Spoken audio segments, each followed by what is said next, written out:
ያለው አማራጭ ምንድነው መሰለህ? ማህበረሰቡን ሰላም፣ እረፍት በመንሳት የስራ አጥነት ጥያቄዎችን፣ የኢኮኖሚ ጥያቄዎችን ስለዚህ መሸሽ ያስፈልጋል ማለት ነው። ስራ ለዛ ሁሉ ሰው የስራ እድል መፍጠር ጥሩ የአመራር ክህሎት ይጠይቃል።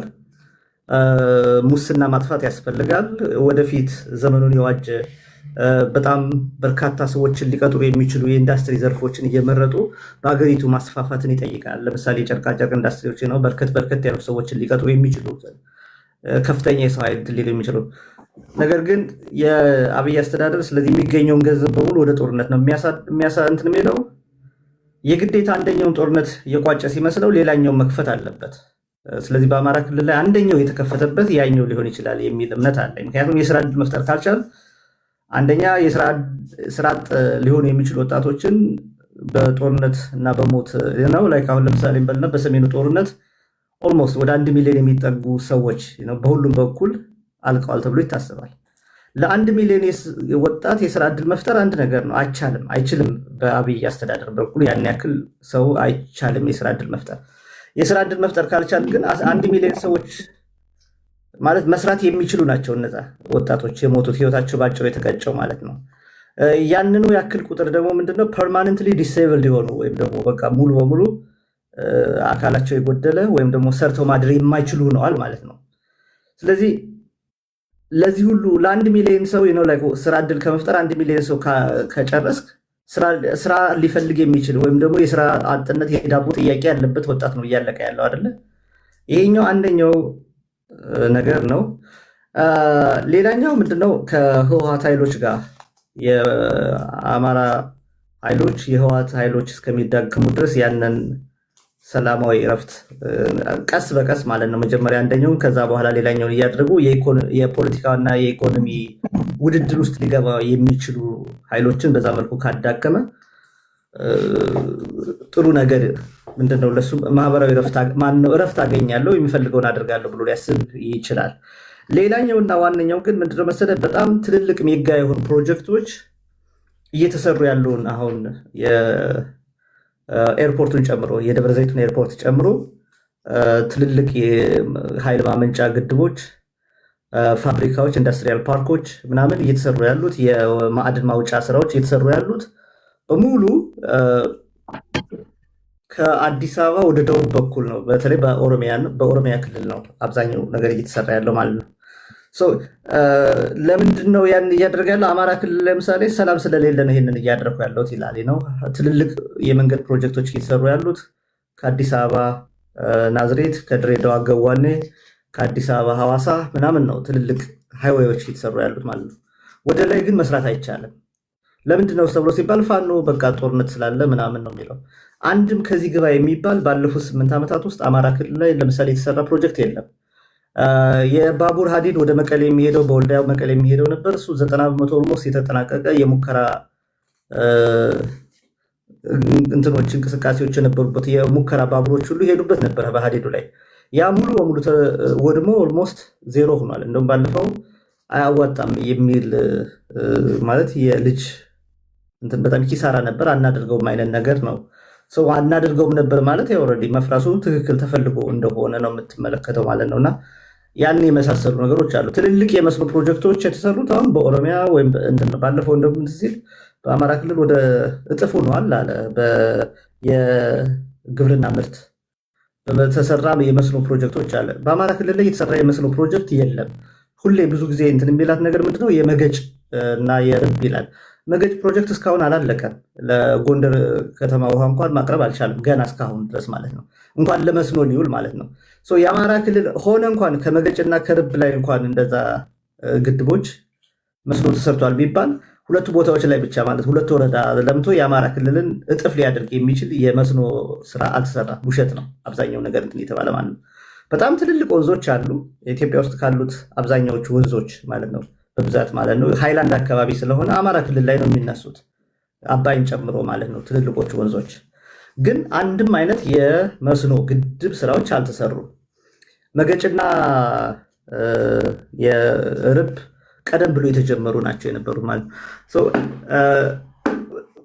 በጠቅላላው መልኩ ምንድነው በአማራ ክልል አካባቢ ያለው የሰላም እጦት የአብይን አስተዳደር እንደፈለገ የሚፈልገውን እቅዱን ለማሳካት በጣም በትክክል አግዞታል ማለት ይቻላል።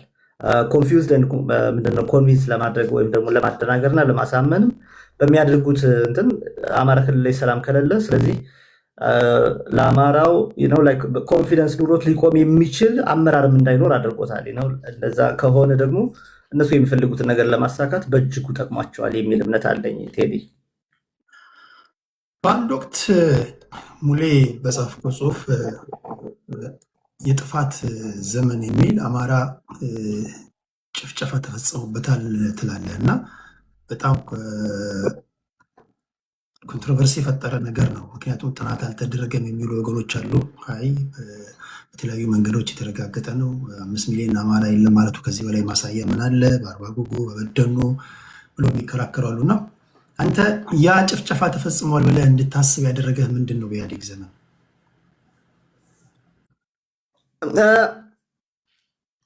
ወል ጭፍጨፋው ስለተፈጸመ ነው አክቹዋሊ ተፈጽሟል ብዬ እንዳምን ያደረገኝ። ምክንያቱም በእያንዳንዱ ቦታ ላይ ወይም ደግሞ እንደዚህ ጭፍጨፋዎች ነበሩ የሚባሉበት ቦታዎች ሁሉ ጥናቱን ያደረግነው ሳይንሳዊ ዘዴን ተጠቅመን ነው እንትን ያለው ማለት ነው።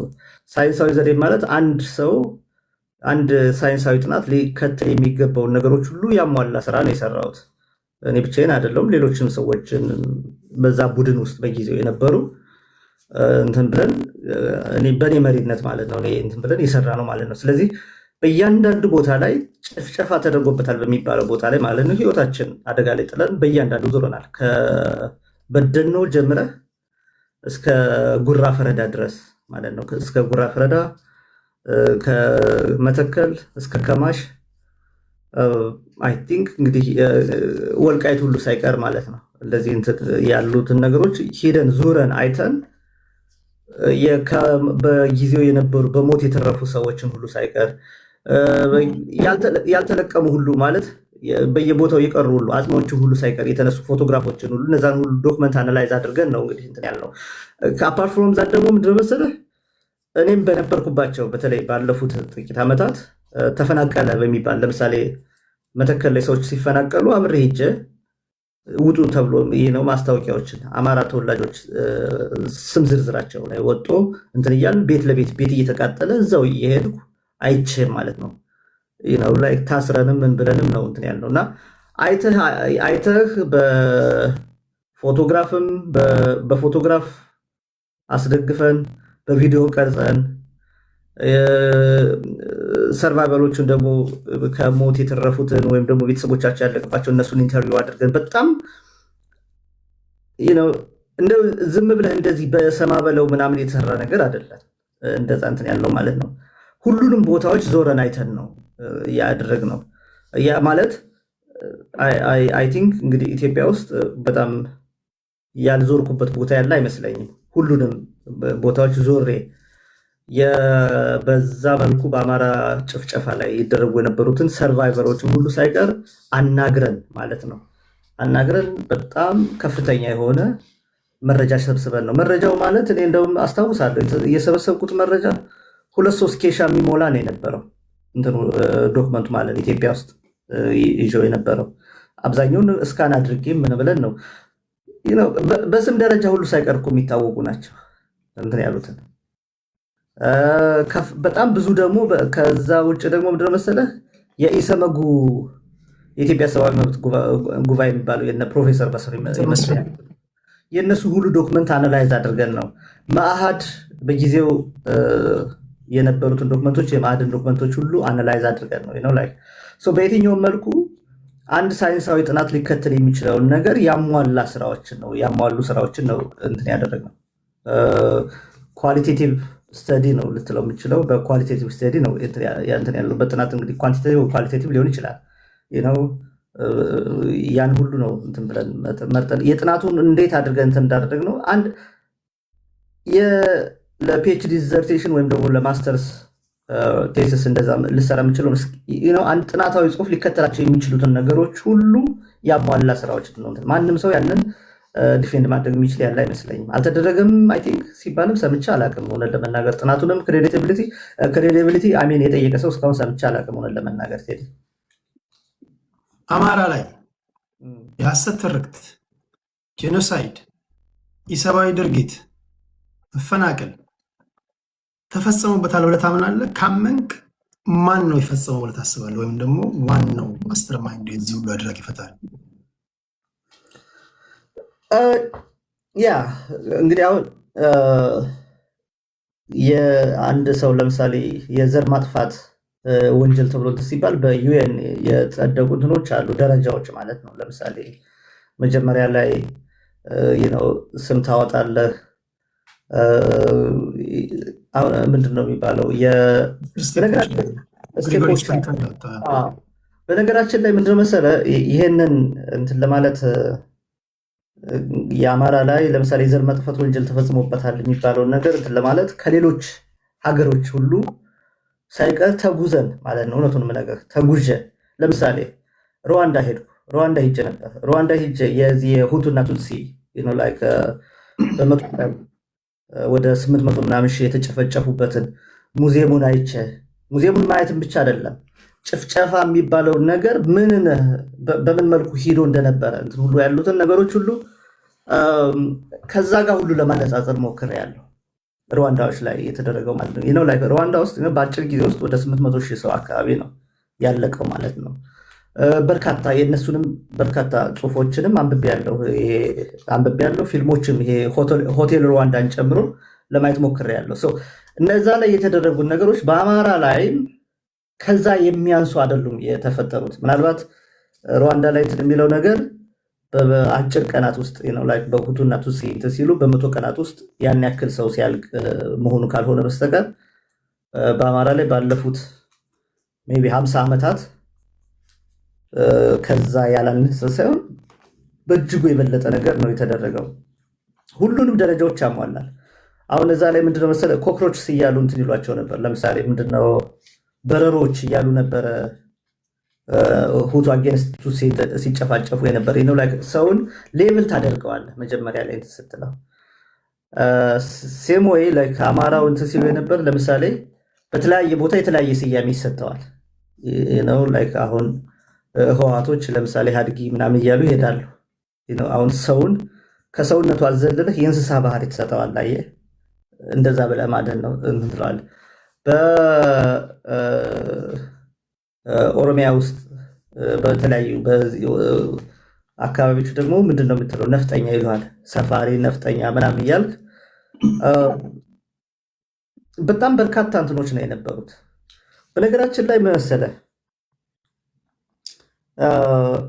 ለምሳሌ ምዕራብ ሸዋ ውስጥ አንዴ እንትን ስንል ቤቱ እየተቃጠለ ነው የደረስኩት።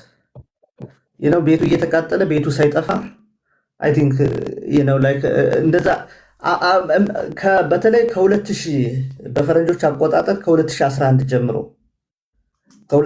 ጀምሮ በተደረጉት በማንኛውም ቦታ ላይ ወዲያው በፈረንጆቹ ከ2011 12 ጀምሮ በተደረጉ መፈናቀል በተደረጉ ጭፍጨፋዎች በእያንዳንዱ ቦታዎች ላይ ተገኝቻለሁ ማለት እችላለሁ። ድርጊቱ እንትን ሳይል ማለት ነው ሳይጠፋ ኢሚዲየትሊ ማለት ነው። ከዛ በፊት በነበሩት ነው እንግዲህ ታሪኮችን ሰርቫይቨሮችን እንትን ለማለት የሚል ወደ ጥያቄ ስመለስ ማን ነው ይሄንን ሁሉ እንዲሆን ያደረገው ካልከኝ የህወሓትና የኦነግ ብሔርተኞች በአንድ ላይ ሆኖ ማለት ነው እንግዲህ ወደ ስልጣን ከመጡ በኋላ ወደ አዲስ አበባን ከተቆጣጠሩ በኋላ ከዛም በፊት ነው ኦፍኮርስ በደርግ መንግስት የደርግን ከፍተኛ ባለስልጣናት አብዛኞቹ ሳይሆን ሙሉ በሙሉ በሚባል መልኩ ኦሮሞዎች ናቸው። መንግስቱ ኃይለማርያምን ጨምሮ ማለት ነው። እነ መንግስቱ ኃይለማርያም እነ ተፈሪ ባንቲ ምናምን ማለት ነው። እነሱ ሁሉ ጨምረ በኋላ ላይ መጀመሪያ ላይ ኦፍኮርስ ማነው ጀነራል አማን ሚካኤል አንዶም ኤርትራዊ ነበር። እሱ ከተገደለ በኋላ ተፈሪ ባንቲ መጣ። ከዛ በኋላ ራሱ ሊቀመንበር ሆኖ ማነው የትግራይ ተወላጅ እነሱ መጡ። እነሱ እያሉ ሁሉ በነበረበት ጊዜ በሙሉ ምንድነው መሰል የነበረው አማራን ማጽዳት ላይ ነው የነበረው። በኋላ ላይ እኮ እንደው መንግስቱ ኃይለማርያም ራሱ አማራ የሚለው እንትን በፕሮፌሰር መስፍን በነገሩት መሰረት አማራ የብሔር ስም አይደለም እያለ ማብራሪያ ሁሉ እስከ መስጠት ደርሶ ነበረ መንግስቱ ኃይለማርያም ራሱ ማለት ነው። አማራ የሚባል ነገር የለም እና እንዴት እንደዚህ ይጨፈጨፋሉ አይነት ነገር የሚል ማለት ነው። ግን በሚገርም መልኩ በዛ ሰዓት ለምሳሌ ወለጋ ላይ ከማሽ የሚባል ዞን አሁን ለምሳሌ አሶሳ አካባቢ ማለት ነው። ከዛ ውስጥ ትምህርት ቤት ላይ ሁሉ ሳይቀር ላይ ጦርነቱን ሲል በአንድ ትምህርት ቤት ላይ እንዲገቡ ተደርገው ትምህርት ቤቱ ላይ ለምሳሌ ቦምብ እንዲጣል ይደረግ ነበር እና ሙሉ በሙሉ ለምሳሌ ህፃናት ሁሉ ሳይቀሩ ምናምን ማለት ነው። እና ጊዜው እያለፈ ሲሄድ አሰቃቂ እንትን የምትላቸው አሁን ከምሰማቸው በላይ ማለት ነው። አሁን ለምሳሌ ሰሞኑን ምንድነው ሰው እያረዱ ምናምን ላይ ቪዲዮ ይወጣሉ ምናምን አይደል? ያኔ ላይቭ ቲክቶክ አልነበረም፣ ፌስቡክ አልነበረም፣ ምንም እንትን የለውም እና መረጃዎች ሁሉ የሚወጡት ቆይተው ነው። እንደዛ አይነት በጣም ሆረፊክ ይሆን በቃ ማለት ልትናገርም ልትገልጽም የማትችላቸው ነገሮች ማለት ነው። የሰው ሁሉ ስጋ እኮ የተበላበት ሁሉ ነበር። የአማራ እንትን ምን ይመስላል ብለው ማለት ነው። እና እንዴ አስታውሳለሁ መተከል ላይ እንደዛ አይነት ነገር ሲፈጠር ያንን ወደ ውጭ ይዤው ስወጣ እንዴት የሀገር ስም ታጨጠለሻለህ ተብሎ በጣም ከፍተኛ የሆነ ዘመቻ ይደረግብኝ ነበር አስታውሳለሁ። እንትን ላይ ማለት ነው እንጂ ነፍሰ ጡር የሆኑ ሴቶች የአማራ ምንድን ነው የሚመስለው እያሉ እየተቀደዱ ማለት ነው። ላይክ ማለት አንዳንዱ ነገር በዚህ በእኔና በአንተ ባለንበት ዘመን አታስበውም ላይክ አታስበውም ብቻ ሳይሆን ሰዎች እንዲሰሙት አልፈልግም ራሱ ማለት በጣም አእምሮን ይረብሻል። እውነት ለመናገር አንዳንዱ ነገር ምንድነው መሰለህ ቴዲ በዛ ባለፍንበት እንትን አእምሮዬ ራሱ ሆን ብዬ ለመርሳት እሞክራለሁ። አሁን የሚመጡ እንትኖችን ራሱ ምክንያቱም በቃ ጭንቀት ነው የሚፈጥርብህ። አእምሮህ ላይ ራሱ ትታመማለህ እንዲህ አይነት ነገሮች ላይ እንትን ሲሉ ማለት ነው። እኔ ወይልል የፈለግኩት በደርግ ጊዜ ጀምሮ ነው ይሄ እንትን ያለው ማለት እና ደርግ መንግስት ምን አደረገ መሰለ በ1974 ዓ.ም የህዝብ ቆጠራ ሲያደርግ አገሪቱ ዋልልኝ መኮንን ነው ላይክ የአማራ ባህል የኦርቶዶክስ ሃይማኖት ምናምን የሚል ነገር እንትን ሲሉ ያንን የኦሮሞና የትግራይ ብሔርተኞች እንደዚህ አማራ ጋር በቃ ሙሉ በሙሉ መፋታት አለባት ኢትዮጵያ የሚለውን ነገር እዛው ሲነሱ ደርግ ምን አደረገ መሰለ የህዝብ ቆጠራ ያደርጋል። የህዝብ ቆጠራ ከማድረጉ በፊት አንድ ብዙ ጊዜ የምናገረው ዶናልድ ሌቪን የሚባል አንድ አንትሮፖሎጂስት ነበረ፣ አሜሪካዊ ነው። የሆነ ጊዜ ላይ የአዲስ አበባ ዩኒቨርሲቲ ቻንስለርም ነበረ እሱ ሰውዬ ማለት ነው። እና እሱ አማርኛ ይችላል። የኢትዮጵያ ውስጥ በጣም በብዙ ቦታዎች ተዟዙሮ አይቶ በ1971 72 አካባቢ ይመስለኛል ግሬተር ኢትዮጵያ የሚለው መጽሐፉ ላይ ማየት ትችላለህ። እዛ ላይ ምንድነው አይቶ የኢትዮጵያን ብሔር ብሔረሰቦች ግምት በየመንደሩ እየቆጠረ ማለት ነው እና ግምታዊ እንትን አድርጎ ነበር አስቀምጦ ነበር በዛ ሰዓት የአማራ ህዝብ ብዛት ብሎ ያለው ያስቀመጠው 10 ሚሊዮን ነው። የኦሮሞ ህዝብ 7 ሚሊዮን ይሆናል ብሎ ነው እንትን ያለው ማለት የ3 ሚሊዮን ልዩነት ነው። ከዛ የትግራይ ሁለቱም የኤርትራና የኢትዮጵያ ትግሬዎች ያኔ በነበረው ወደ 3 ሚሊዮን አደረገ። እንደዚህ እያለ ሌሎችንም ሲዳማ፣ ጉራጌ ምናምን እያለ ያስቀምጠው እንትን አለ ዳታ አለ። ከተወሰኑ ዓመታት በኋላ በ1984 ማለት በ1984 ከ10 ዓመት በኋላ ማለት ነው በተደረገው የህዝብ ቆጠራ ደርግ ኢትዮጵያ የአማራ መንግስት የሚለውን ማስወገድ ስለፈለገ ዳታው ኩክ ነው የተደረገው እንጂ ትክክለኛ ቆጠራ አይደለም የተደረገው። እና በዛ ቆጠራ መሰረት በአማራና በኦሮሞ ህዝብ መካከል የ250 ሺህ ማለት ኦልሞስት አሁን የዝዋይን ከተማ የሚያክል ህዝብ ብዛት ልዩነት የነበረው ማለት ነው። አይ ቲንክ ማስታውሰው ካልተሳሳትኩ ሴንትራል ስታቲስቲክስ ኤጀንሲ ላይ ያለው ዳታ መመልከት ትችላላችሁ የ1984 ማለት ነው። እና በዛ መካከል የነበረው የ250 ሺህ አካባቢ ልዩነት ነው የነበረው። ከ10 ዓመት በኋላ እንግዲህ ያንን ያደረገው ደርግ ምንድነው መሰለ ቁጥሩ የኦሮሞ ህዝብ ቁጥር ቢበልጥ ኢትዮጵያ የአማራ መንግስት አይደለችም የሚለውን ነገር የአማራ ሀገር አይደለችም የሚለውን ያሳያል የሚል ነው የነበረ እንትኑ ማለት ነው ግምቱ ማለት ነው። ግን ያ አልሆነም ራዘር በየቦታው በተለይ በወለጋ እና በሐረርጌ ማለት ነው ከፍተኛ ጭፍጨፋዎች በወለጋ በሐረርጌ በባሌ እና አርሲ ደግሞ ማለት ነው ጭፍጨፋዎች ነበሩ ማለት ደርግ ከመውደቁ በፊት ሰው ደርግ ሲወድቅ ወያኔዎች ሲገቡ ነው ላይክ የሽግግር መንግስት ሲፈጠር በ1981 ዓመተ ምህረት ማለት ነው ሽግግር ውስጥ የነበሩት ለምሳሌ ኦነግና ህወሓት ሲጣሉ ነው መስማማት ሳይችሉ ሲቀሩ አንዱን ብሌም ለማድረግ እየጨፈጨፉ በደኖ ላይ ሲያልቅ ለምሳሌ ኦነጎቹ እንትን ይላሉ። ጃራ የሚባል ነበር ባይዘው የእስላማዊ መንግስት መሰረት አለ ብሎ የሚንቀሳቀስ ጃራ የሚባል ነበር። በተለይ ይሄ አሰቦት ገዳም በደኖ ምናምን አካባቢ የሚለው የጃራ የሚባለው የኦነግ ክንፍ ነው። በጣም ብዙዎቹን የጨፈጨፋቸው እዛ አካባቢ እንትን ያሉትን ማለት ነው። ሴም ወይ ነው ላይክ ስለዚህ ህወሓትና ኦነግ በመሰረቱት ህገ መንግስቱ ማለት ቤዚካሊ ህገ መንግስቱ እንትን ያለው በእነሱ ነው። በእነሱ ህገ መንግስት መሰረት አማራ የሚባለው በአማራ ክልል የሚኖር ብቻ ነው እንትን ያለው ማለት ነው። አንድ አንፎርቹኔትሊ ደግሞ በዛ ሰዓት የአማራን የሚመለከት ፓርቲ አልነበረም። ኢህዲን በኋላ ወደ ብአዴንነት ሲቀየር ነው ላይክ መጀመሪያ ላይ በሽግግሩ ጊዜ የነበሩት በቁጥር ነው ቁጥር ክልል 1 2 3 እየተባለ ለምሳሌ አማራ ክልል ክልል 3 ነበር የሚባለው፣ ኦሮሞ ክልል 4 ነበር የሚባለው ነው ላይክ ትግራይ ክልል 1 አፋር 2 እንደዛ ነበር የሚባለው በቁጥር ነበር እንትን የሚሉት። ክልል 3 የሚባለው ለምሳሌ ነው ላይክ እነ ጉሃጽዮንን ጨምረህ አሁን ደራ ኦሮሚያ ውስጥ ያሉት እነ ሞጆ ደብረ ዘይት አሌልቱ ምናምን የሚባሉት ከአዲስ አበባ ጋር ይገናኝ ነበር። ባይዘው ክልል 3 የሚባለው አማራ ክልል ማለት ነው። በኋላ እና አዲሱ ለገሰ ነበር የአማራ ክልል ርዕሰ መስተዳድር በዛ ሰዓት።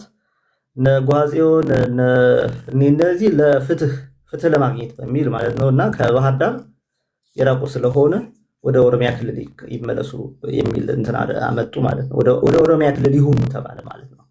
በነገራችን ላይ የኦነግ መጀመሪያ ላይ ሲመሰረት በራሱ እነ አዲስ አበባ ደብረ ዘይትን እና ዘይትን ምናምን አልጠየቀበት ነበር።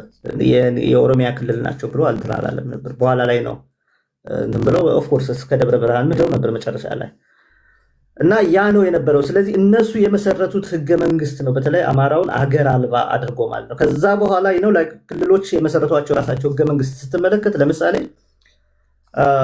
የቤንሻንጉል ጉሙዝ ክልል ለምሳሌ ህገ መንግስቱ የክልሉ ህገ መንግስት የሚለው ለምሳሌ የአማራ ክልል ምንድነው መሰለህ በክልሉ የሚኖሩ ህዝቦች ነው እኩል መብት አላቸው ብሎ ይደነግጋል። ለምሳሌ ተራማጅ ነው። ምክንያቱም ተራማጅ የሆነበት ነገር ምንድነው መሰለህ ብአዴን ሆነው የተቀየሩት ኢህዲን ብለው መጀመሪያ የኢትዮጵያ ዲሞክራሲያዊ ንቅናቄ የሚባለው ኢህዲን የኢትዮጵያ ህዝቦች ዲሞክራሲያዊ ንቅናቄ ኢህዲን የሚባለው ወደ ብአዴን ከዛ የመጡ ሰዎች ስለሆኑ የመሰረቱት ትንሽ ተራማጅ ነው የሆነው። የቤንሻንጉል ጉሙዝ ለምሳሌ 9 ብሔረሰቦች ናቸው የክልሉ ባለቤቶች። ለምሳሌ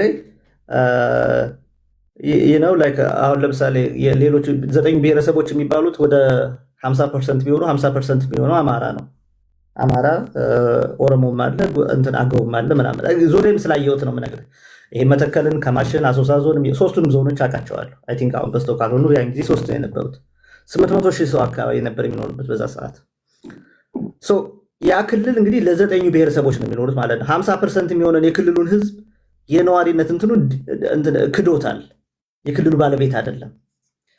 ኦሮሚያ ክልል እንትኑ ምንድነው የኦሮሞ ክልል ባለቤትነቱ የኦሮሞ ህዝብ ነው ይላል።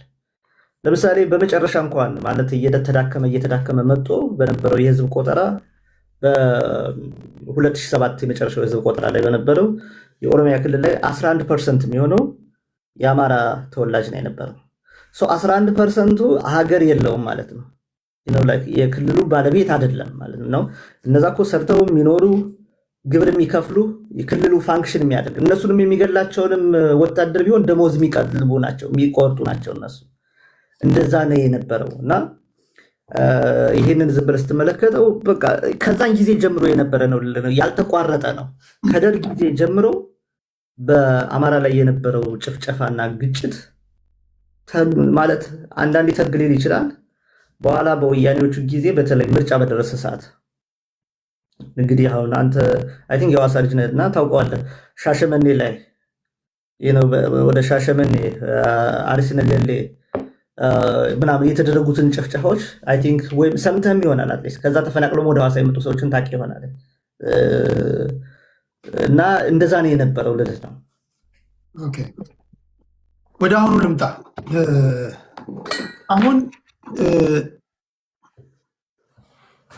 ጽምዶ የሚባል ዜማ የሌለው ግን ሁሉም የሚያቀነቅነው ሁሉም የሚናገረው ፍንትው ያለ መልስ የሌለው አሁን ያለንበት ደረጃ ላይ ነው። እዛ ላይ ደርሰናል። ሰምተሃል ብዬ አስባለሁ። አፋብን በዋነኛነት አማራ ክልል ውስጥ የሚንቀሳቀስ የፋኖ ኃይል ነው። ህዝባዊ ወያኔ ሓርነት ትግራይ ቲፒኤልኤፍ፣ አለፍ ሲልም ደግሞ እኛ የምናወራው ስለ ሀገራችን ነው። ቲፒኤልኤፍ፣ ፋኖ፣ ኦነግ፣ ከዛ አለፍ እንበል ደግሞ ይጨመር ከተባለ ደግሞ ከሻዕቢያ አሉ ይባላል። የሻዕቢያ የገዢው ፓርቲ ከዛ ወደ ሱዳን ይሄድና የሳፍ ወይም ደግሞ የሱዳን አርሚ ፎርስ፣ እነዚህ ዋና ጣቢያው ደግሞ ግብፅ ነው የሚሉ አሉ። ይሄ ጉዳይ ምንም ፍንትው ያለ ምላሽ ያላገኘ ነገር ነው። መከራከሪያ አጀንዳ ነው። ከዚህ ከአንተም በኋላ የምናወራበት ጉዳይ ነው የሚሆነው። ስለ ጽምዶ ምን ትላለህ? አማራ ፋኖ ወይም አፋብን ከቲፒኤልኤፍ እና ከኦነግ ጋር አሁን የነገርከኝ ነገር አለ ተጻምደው ለጋራ ዓላማ ሊሰሩ የሚችሉበት ነገር ይታያል።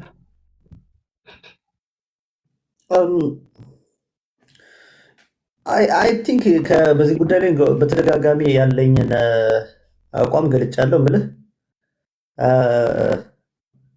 አንድ ማሞ ቂሎ የሚባል ተረት ሰምተህ ሊሆን ይችላል አይ ሰፖዝ።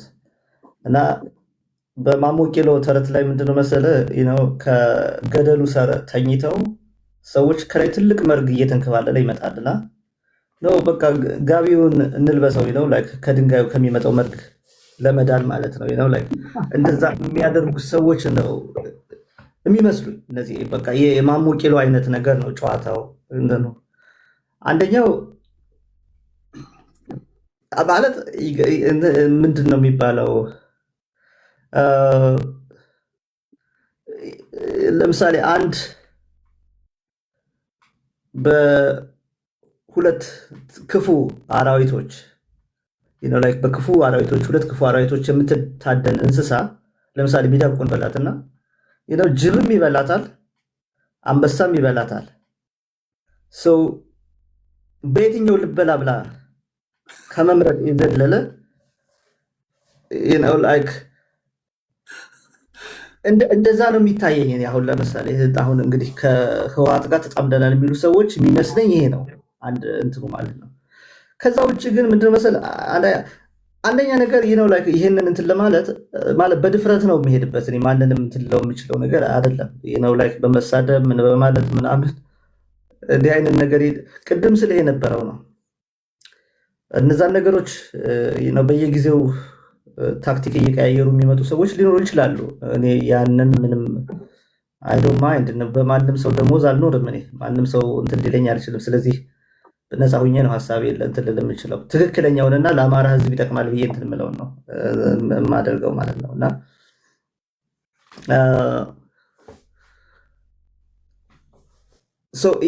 የሚመስለኝ እኔ ያ ነው ማለት ሁለቱም ክፉ አውሬዎች የሚበሉ ከሆነ የሚበላህን አውሬ መምረጥ ካልሆነ በስተቀር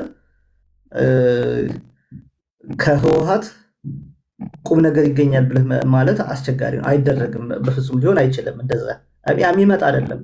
ሲጀምር ህወሓት ማለት አሁን ያለውን ስርዓት ፈጥሮት የሄደ ህወሓት ነው። ህወሓት ማለት በጣም የፖለቲካ ድኩማን ነው። ባይዘ ማለት አንዳንዴ ነው ላይ ትለወጣለህ እኮ ማይንድ ዩ የትግራይ ህዝብ ከኢትዮጵያ ህዝብ 5% ነው ራይት። 5% የሆነ ህዝብ ማይኖሪቲ ሊያደርገው የሚችል ራሱን ሊበለው የሚችለውን ስርዓት ፈጥሮ ሊሆን የሚፈጥር ራስ ማለት ህዝብን አየህ እንትን ሊል የሚችል አንተ ማይኖሪቲ ሆነህ ስልጣን ስትመጣ ልክ ለምሳሌ ችሎታን መሰረት ያደረገ ለሁሉም ሰው እኩል የሆነ ስርዓት ብትፈጥር አየህ ኢንፍሉዌንሻል ሆነ ልክ በሁሉም ቦታ ትሄዳለህ። ማይኖሪቲ ከሆንክ መጨረሻ ላይ ሁሉም እየነቃ ሲሄድ በልክ ትባላለህ። አየህ 5% ነው፣ በቃ 5% ነው የሚገነባ ትባላለህ። ምክንያቱም ሰው እንዲያድግ ያደረግከው በዛ መልኩ ነዋ። ያንን ሊበላ የሚችል ስርዓት እንዴት ትፈጥራለህ? ለራስህ ራሱ ማለት ነው። ህወሓት ጋር እኔ አንዳንድ ለአማራ ህዝብ እንቆማለን ብሎ የሚያስቡ ሰዎች እና የሚያስቡበት መንገድ ሜይ ቢ እንግዲህ ያለፈ ክትባት ሊኖር ይችል ይሆናል። የማይገባኝ ነገር ምንድነው መሰለህ? እንዴት በዛ ልክ ያስባሉ? ከህወሓት ሲጀመር ምን አይነት ትምህርት ነው ልትወስድ የምትችለው? ከህወሓት ምንም አይነት የፖለቲካ ትምህርት መውሰድ የሚያስችል ነገር አለ ብዬ አላምንም። እንደነገርኩ ጫካ ሲገቡሽ ለማሰባሰብ ስለነበረ በአማራ ጥላቻ ላይ የሆነ አንድ ክፉ ጭራቅ አድርገህ መሳል የነበረብህ ይኖራል። አድረጉት አይደለ? ስልጣን ከመጡ በኋላ ግን ወይ እንደ ሻቢያዎቹ አልተገነጠሉ። ከዚህ የኢትዮጵያ ጋር አብረው እየቀጠሉ ራሳቸውን ሊበላ የሚችል ስርዓት ፈጥረው አሁንም ደግሞ እንደገና ደግሞ እነሱን የፖለቲካኛ ትምህርት አድርገህ ለመውሰድ በሞከር በጣም አሩ ነው። ምን ልትለው ትችላለህ? እኔ ምንም እንደዚህ ነው ብዬ ብል መሳደብ ነው የሚሆነው። አላደርገውም አለም እንደዛ ትክክል አይመስለኝም። ኦሌ ነው። ሌላው ብዙ ጊዜ የምመለከተው ነገር እንደው እነዚህ ህወሓቶች እኮ ሲያስቀኑ አንድ ነው የሚያስቡት ምናምን ይባላል። በሳይኮሎጂ ምን የሚባል መሰለህ? ግሩፕ ቲንክ የሚባል አለ። ግሩፕ ቲንክ ማለት በሽታ ነው። በነገራችን ላይ ሁሉም ሰው አንድ አይነት የሚያስብ ነገር የለም። እንብላ ስትለው ሁሉም ሰው እንብላ ይልሃል ምናምን እንደዚህ። በህወሓቶች ዘንድ በቃ ይህ አይነት አመለካከት ነው ያለ። ተመሳሳይ ልዩነት ኢንተርቴን አይደረግም። የሀሳብ ልዩነት ለምሳሌ አሁን አማራው ጋር ስትመለከት ወይ ለምሳሌ ከህወሓቶች ጋር እንስራ ብሎ ያለ ሰው አለ፣ ከብልጽግና ጋር እንስራ ብሎ ያለ ሰው አለ። እንደዚህ ደግሞ ሁለቱም ለኛ የሚሆኑ አይደሉም ብሎ የቆመ ሰው አለ። አየህ ልዩ ልዩ አይነት አመለካከት ሲኖር አየህ በመካከል አንደኛው አሸንፎ ሲሄድ ጠቃሚ ነገር ይሆናል ማለት ነው። ግን ህወሓትን ያንንም ብለህ ልታቀርበው የምችለው ድርጅት አይደለም። ለምሳሌ ጦርነት ተደረገ። ጦርነት ሲደረግ ለምሳሌ ህወሓቶቹ መቀሌ ገቡ በዚህ ለውጡ መሰረት ማግስት መቀሌ ገቡ። መቀሌ ሲገቡ ያላቸውን ስልጣናቸውን ሀብታቸውን ምናምን ዘው ነው የገቡት ነው። አየህ ካልኩሌትድ አድርጎ ማለት ነው። በዛ ሰዓት እነሱ አሁን መረዳት ያልቻሉት እኛም ደጋግመን በጊዜው ስንለው የነበረው ምንድነው መሰለህ? ድሮ ላይ እነሱ ታገልን አሉና 60 ሺህ ሰው አስጨርሰን 60 ሺህ ሰው ገብረን ነው ደርግን ያጣል ነው ብለዋል። ኦኬ እሺ 60 ሺህ ሰው እንትና ግን እነዛ ታጋዮች ወደ ምን የገቡት? ወደ ዘረፋ እና ሙስና ሀብት ማጋበስ ላይ ያተኮሩ አይደለ? ልጆቻቸው ደግሞ የሀብታም ልጆች ስለሆኑ ታጋዮቹ ሀብት ዘረፋ ላይ ገቡ። ታጋዮቹ የወለዷቸው ልጆች ደግሞ በሙሉ ምቾት ውስጥ ገቡ ማለት ነው። በቃ ምንድነው በቃ የማይታሰብ ነገር የማይታሰብ የሀብት ማማ ውስጥ ስለገቡ አዲስ አበባ ላይ ቦሌ አንድ ክለብ ገብተው በቃ ቤቱን የሚዘጉ ለበርዝ ላይ እንትን የሚሉ ምናምን ነገር ነው የሆኑት። እነዚህ ልጆች አሁን ለምሳሌ መታኮስ አይችሉም። በሰላም ነው የኖሩት ባለፉት 30 ዓመታት ማለት ነው። ሀብት በማጋበዝ ጦርነት ላይ ገብተው አያውቁም። ምናልባት በልዩ ኃይል ደረጃ እንኳን ብትመለከት ክልሎች የነበራቸው ልዩ ኃይል የአማራ ክልል ልዩ ኃይል ከሽፍታ ጋር ምን ሲል ምናምን አንድ ቦታ ላይ ሲል ብዙ ነገር አለ። የእነሱ ልዩ ኃይል እንኳን ምንም ነገር ጥይት እንኳን ኮሽ ብሎበት አያውቅም ነው። ይህንን ሁሉ ካልኩሌት አድርገው ሲሄዱ የሀገሪቱን ደህንነት በሙሉ ዘው ነው ወደ መቀሌ የገቡት አይደለ? ያን ሁሉ ዘው እንኳን እንዴት ማለት ሁሉም ሰው ለነሱ ጥላቻ እንዳዳበረ እንዴት አልገባቸውም? ጦርነት አሁን ስትል ሰው የሚወድ ቢሆን ኦፍኮርስ ጥሩ ነው። ግን ሰው እንደጠላቸው መገንዘብ እንኳን መቻል አለባቸው አይደለ? እዛ ጦርነቱን ሲል ሁሉም የኢትዮጵያ ሕዝብ እንትን ሊላቸው እንደሚችል መረዳት ሳይችሉ ቀርተው አሁን ወደ 800 ሺህ 1 ሚሊዮን ሰው አስጨርሰናል እያሉ ያንን በኩራት ያወሩታል። ይሄ የሞት ጽልማ ሞት የሆነ እንግዲህ የቀሩት ሰዎች እኮ ደብረ ጽዮንና መወንጀሪ ናቸው አይደለ? ከድሮዎቹ ሌሎች አልቀዋል። ኦልሞስት ከፊሎቹ ከአብይ ጋር ገብተዋል። የተወሰኑት ደና አእምሮ አላቸው የምትላቸው ሰዎች ሞተዋል። አሁን እነዚህ ቆሞ ቀር ከሆኑ ደረቆች ጋር ምንም ነገር ማለት ሞት ለራሳቸው ትውልድ 800 ሚሊዮን ከትግራይ 800 ሺህ ከትግራይ አስጨርሰው ከሆነ ከአማራ ሌላ 800 ሺህ ለማስጨረስ ካልሆነ በስተቀር ከነዚህ ጋር ልትጣመር የምችልበት ነገር የለም። ሌላው እነዚህ ሰዎች የሚሉት ደግሞ ምንድን ነው መሰለህ? ራሳችን የዲፋክቶ ስቴት ወይ አንዳንዴ ዝም ብለህ ስታስበው እንዴት አሁን በነገራችን ላይ እኔ መተባበር አያስፈልግም የምለው ከህወሓት ጋር ነው እንጂ ከትግራይ ህዝብ ጋር አይደለም። የኔ ጥያቄ እንዴት መሰለው፣ ሶሪ አሁን ፖለቲካን ዛሬ የጀመረ ሰው ራሱ ይህን በቀላሉ ሊጠይቀው የሚችለው ጥያቄ ነው ወይ? አፋብን የሚባል ስብስብ ውስጥ ኢንፊልትሬት አድርገው የገቡ ሰዎች አሉ። አሁን ጥያቄውን ስትጠይቅ ራሱ የገባው ሰው ያስረዳል። ኦኬ የጋራ ጠላት አለን፣ የፌዴራል መንግስቱ የጋራ ጠላታችን ይላል። ኦኬ የጋራ ጠላት አለ፣ መጋመድም መጻመድም ትችላለች፣ ችግር የለውም። ብዙ ሰዎች ህዝቡ ደግሞ የሚጠይቀው ኦኬ ያን ከጣላችሁ በኋላስ ይላል። ሙሌ ምንድን ነው የተጠቀምከው? የሆነ ነገር ተጠቀምክ? ምንም አልተጠቀምኩም። ሪስትሪክት ላለኝ እንትኑ ሊያወርድ ነው መሰለኝ። ምንድን ነው ሙሌ የተጠቀምከው? ምንድን ነው ያሳየው ነገር? ኮንሱሚንግ ሰብስታንስስ ፊቸርድ ኢን ዲስ ላይፍ ኩድ ሃርም ዩር ሄልዝ ይላል። የሆነ የጠጣሙ ይችላል ኖ ምንም ነገር አላደረኩም። ሜይ ቢ እንደዚህ አድርጌ ሜሴጅ አይቼ ሊሆን ይችላል። ሜሴጅ ላይ እንትን አታሳያቸው። ይሄ የሚጠጣ ነገር እንትን አትበላቸው። እሺ ታፕ አድርጉ። ውሃም አይፈልግም። አይ ዶንት ኖ አልጎሪዝሙ እንዴት እንደሆነ አይ ዶንት ኖ። እንዴት የሆነ ነገር መስሎታል መሰለኝ። ኦኬ እሺ ኦልራይት። ለማንኛውም ታፕ አድርጉ እስኪ እንግዲህ እንደዛ ከሆነ እሺ። እና አሁን ብዙ ሰው ይጠይቃል። ተው ሌላውን ትግራይ ውስጥ ቀላል የማይባል የቲፒኤልኤፍ ተቃዋሚ ተነስተዋል።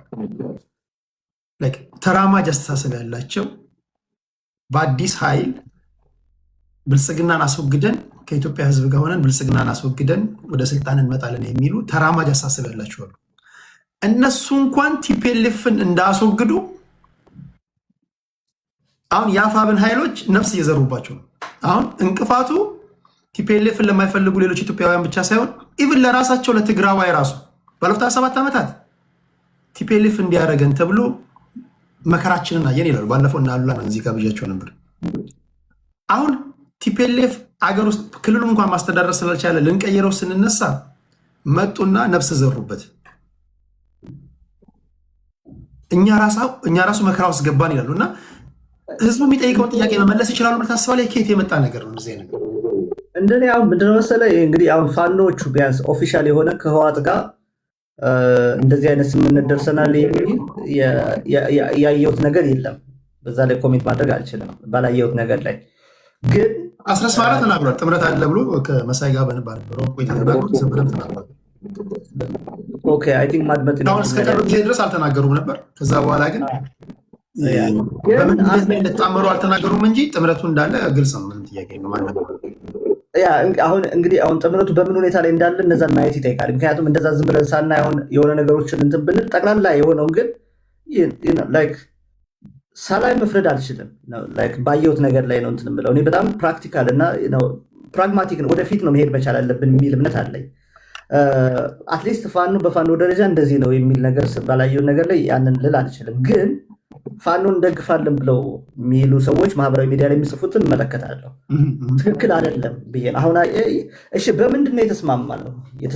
አሁን አንዳንዴ እኮ ዝም ብለህ ስትመለከተው እሺ አብይ ይመጣል። ኦኬ ዘይን ዋት በምንድን ነው የተስማማ ነው? አየህ ጅብ ምንድን ነው የሚባለው? ጅብ ፊትና ኋላ ሆኖ አይሄድም ይባላል። ስለማይተማመን ይበላል መንገድ ላይ ፊትና ጎንና ጎን ሄዶ ነው የሚሄደው። እንደዛ ሆነ ነው የምትሄደው። ከህወሓት ጋር መቼም እኮ በአንድ እንትን ላይ ልትል አችልም። በነገራችን ላይ ከህወሓት ጋር ህወሓትን ማገዝ ማለት እንዳልከው የትግራይ ህዝብ ላይ ሌላ ጥፋት መፍጠር ነው። ምክንያቱም ህወሓትን እድሜ ማስረዘም ነው። ህወሓት መጥፋት አለበት የሚል እምነት አለ። አንደኛው አትሊስት አመለካከቱ ያ አመለካከት ህወሓት ትግራይን ነፃ አውጥቼ ሌላ ሀገር እገነባለሁ ነው የሚሉት ማለት ነው። የምሰማው እነ ሞንጀሪኖም እንደዛ ነው የሚሉት። እነ ደብረ ጽዮንም ከዚህ የተለየ ነገር ያላቸው አይመስለኝም። ምን ይላሉ መሰለህ? ዲፋክቶ ስቴት እናደርጋለን። አንዳንዴ እንዴት አድርገህ ታስባለህ መሰለህ? በምን መልኩ ነው የሚያስቡት እላለሁ። ደጋግሜ እንደምለው ምንድን መሰለህ? ኢትዮጵያ ውስጥ ራሱን ችሎ ሀገር መሆን የሚችል ክልል የለም ኢትዮጵያ ውስጥ። ትግራይ ደግሞ ከነዛም ሁሉ ደግሞ የቅንትን ያለ ምክንያቱም አስበው ነው በምንድን የእርሻ መሬት እንኳን በቂ የእርሻ መሬት እንኳን የለም። በቂ የእርሻ መሬት በሌለበት ምንድን ለማድረግ ነው? በሴፍቲ ኔት ሁሌ ሊኖር ነው ወይስ ምን ሊሆን ነው? አይ ዶንት ኖ ምን ሊሆን ነው? አሁን በጣም ብዙ የእርሻ መሬት ያለው ለምሳሌ አማራ ክልል የሚበሉ እንትኖች ማለት ጤፍ፣ ገብስ ምናምን ነገር እንደዚህ አለ። ራሱን ችሎ ሀገር መሆን አይችልም። ኦሮሚያ ክልል አይችልም። ራሱን ችሎ ሀገር መሆን አሁን ላይ ዓለሙ ወዴት ነው እየሄደ ያለው? የአውሮፓ ህብረት ወደ 20 ምናምን ሀገሮችን በአንድ ላይ ሲይዝ እኮ ትልቅ ማርኬት ሲሆን ትልቅ ገበያ ስላለ ነው አደለ? ሰው በደንብ መንቀሳቀስ ሲችል ትንሹ ቦታ ላይ የሆነ ስትጣጠር መታፈን ነው አደለ? ሰው እንደፈለገ ከኢትዮጵያ ብቻ ሳይሆን ከጎረቤት ሀገራት ሁሉ ሳይቀር ነፃ የኢኮኖሚ እንቅስቃሴ መኖር መቻል አለበት እንጂ ያለውን የነበረህን ትልቅ ማርኬት እያጣህ በአንድ ቦታ ላይ ይሆናሉ ብለህ ማለት መጪውን ጊዜ እንትን ማለት አይደለም። የመጪው ጊዜ በምን መልኩ ልታደገው ትችላለህ? በጣም አስቸጋሪ እኮ ነው። በጣም ማለት እንዲህ ያለ አስተሳሰብ በጣም አስቀያሚ ነው። መታገል መቻል ያለበት ሌላው ሰው ምንድነው መሰለህ? ህዝብ ለህዝብ እንደገና ሌላው ልንገርህ የረሳሁት ነው። ህወሓት ማለት ለምሳሌ እኛ እኮ ሰሜነኞች አንድነን ምናምን ይለዋል። አሁን ከህወሓት እንትን የሚለው ሰሜነኞች ብቻ አይደለም፣ ምስራቅ አፍሪካ ውስጥ ኦልሞስት ተመሳሳይ ዲኤንኤ ያለን ሰዎች ነን። አንድ አይነት እንትን ያለህ ነው። ቋንቋ ልትላይ ትችላለህ። ኦልሞስት ኦፍኮርስ ከትግራይ ጋር ሲመጣ ደግሞ የበለጠ ትመሳሰላለህ። አማራውና ትግራይ ይመሳሰላል። ግን የህወሓቶች ክፋታቸው ምን ታውቃለህ? በአማራና በትግራይ ህዝብ መካከል ያለው ሶሻል ፋብሪክ ማህበራዊ ይሄ ድሩን እሱን ብጥስጥስጥስጥስ አድርገው ጨርሰው ጦርነቱ ወደዚህ በሰሜን ጎንደርና ወደ ሰሜን ወሎ አካባቢ በነበረበት ሰዓት ምን ያደርጉ እንደነበር ታውቃለህ? ጠይቆ ማንም ሰው ሊያረጋግጠው የሚችለው ነው።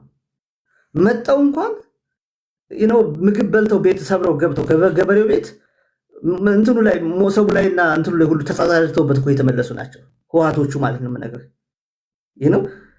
አሁን ምንድነው እንትን የሚለው አሁን ይሄ አይነት ጥላቻ ላይ ያበደ እንትን መታረቅ አለበት፣ ኢንቮልቭ ማድረግ አለበት። ወይል ጥሩ ነው፣ መመለስ መቻል አለበት። ግን እንደዚህ እንትን የምትለው ነገር አይደለም። ሶሻል ፋብሪኩ እንዴት አድርገው እየበጣጠሱት እንደመጡ ላሳየ ነው። አንዲት የቀረች ክር ነበረች ሊያያይዝ የሚችል ምንድነው? እሷ ምንድነው? ቤተክርስቲያኒቱ ማለት ነው።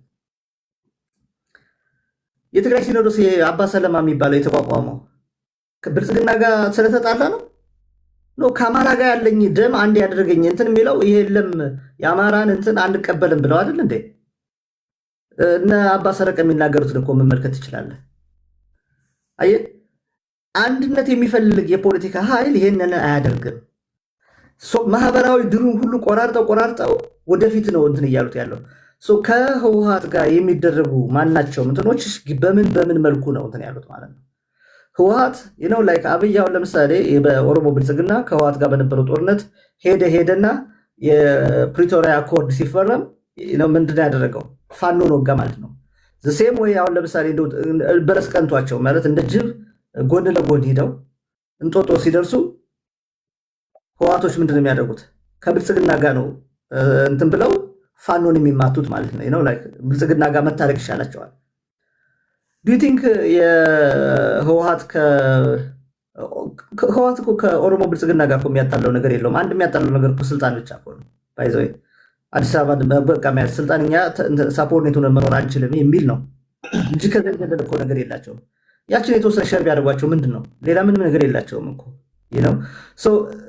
ይሄንንም ብለው የሚሉ ሰዎች በደንብ እንትን ያሉ አይደለም። አንደኛው ነገር ለእነሱ ፌርነስ ብልጽግናን በመጣልስ ሊስማሙ አይችሉም።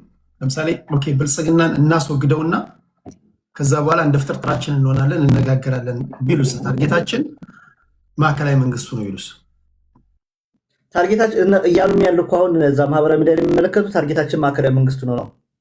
በማዕከላዊ መንግስቱና በእነሱ መካከል ልዩነት የለም ነው እኔ የምለው። ደግሞ በተለይ ደግሞ አማራን በተመለከተ ምንም አይነት ልዩነት የለም ነው። ይህንን ብለው የሚሉ ሰዎች አይ ቲንክ መጀመር ያለበት ብዬ የምለው ነገር ምንድነው መሰለህ? ብአዴንን ይቅርታ በመጠየቅ ነው። ምክንያቱም እነሱ የሚሉት ምንድነው መሰለህ? የተሻለን ብአዴን እንሁን ነው፣ ወይም እኔ እስከሚገባኝ ድረስ ወይም ደግሞ ትናንትና የነበረው ብአዴን ለእነሱ ጋር እኩል መሆን መቻል አለብን ነው። ከህወሓት ጋር እኮ የታገሉት የቀድሞ የኢህዴን ሰዎች አሉ አይደለ? የኢህዴን ሰዎች ማለት አሁን ለምሳሌ ግንቦት ሰባት የነበሩ ሰዎች እነ አንዳርጋቸው ጽጌን ጨምሮ ማለት አንዳርጋቸው ጽጌ ኢህአፓ ነበር፣ ከኢህአፓ ኢህዴን ሆነ፣ ከኢህዴን ብአዴን ሆነ፣ ከባዴን ቅንጅት፣ ከቅንጅት ግንቦት ሰባት፣ ከግንቦት ሰባት የኦሮሞ ብሔርተኛ አሁን ባለፈው አዲስ አበባ ገብቶ ሰል ከኦሮሞ ብሔርተኛ እንደገና የአማራ ብሔርተኛ ሆነ መጣ አይደለ? እንደዚህ ጥምድ ሆነ ማለት አሁን ደግሞ እንደገና ጥምድ ሆነ ማለት ነው። ያ ማለት ምንድነው መሰለህ አንዳርጋቸው ጽጌ ለምሳሌ ድሮም ከህወሓት ጋር ታግሏል።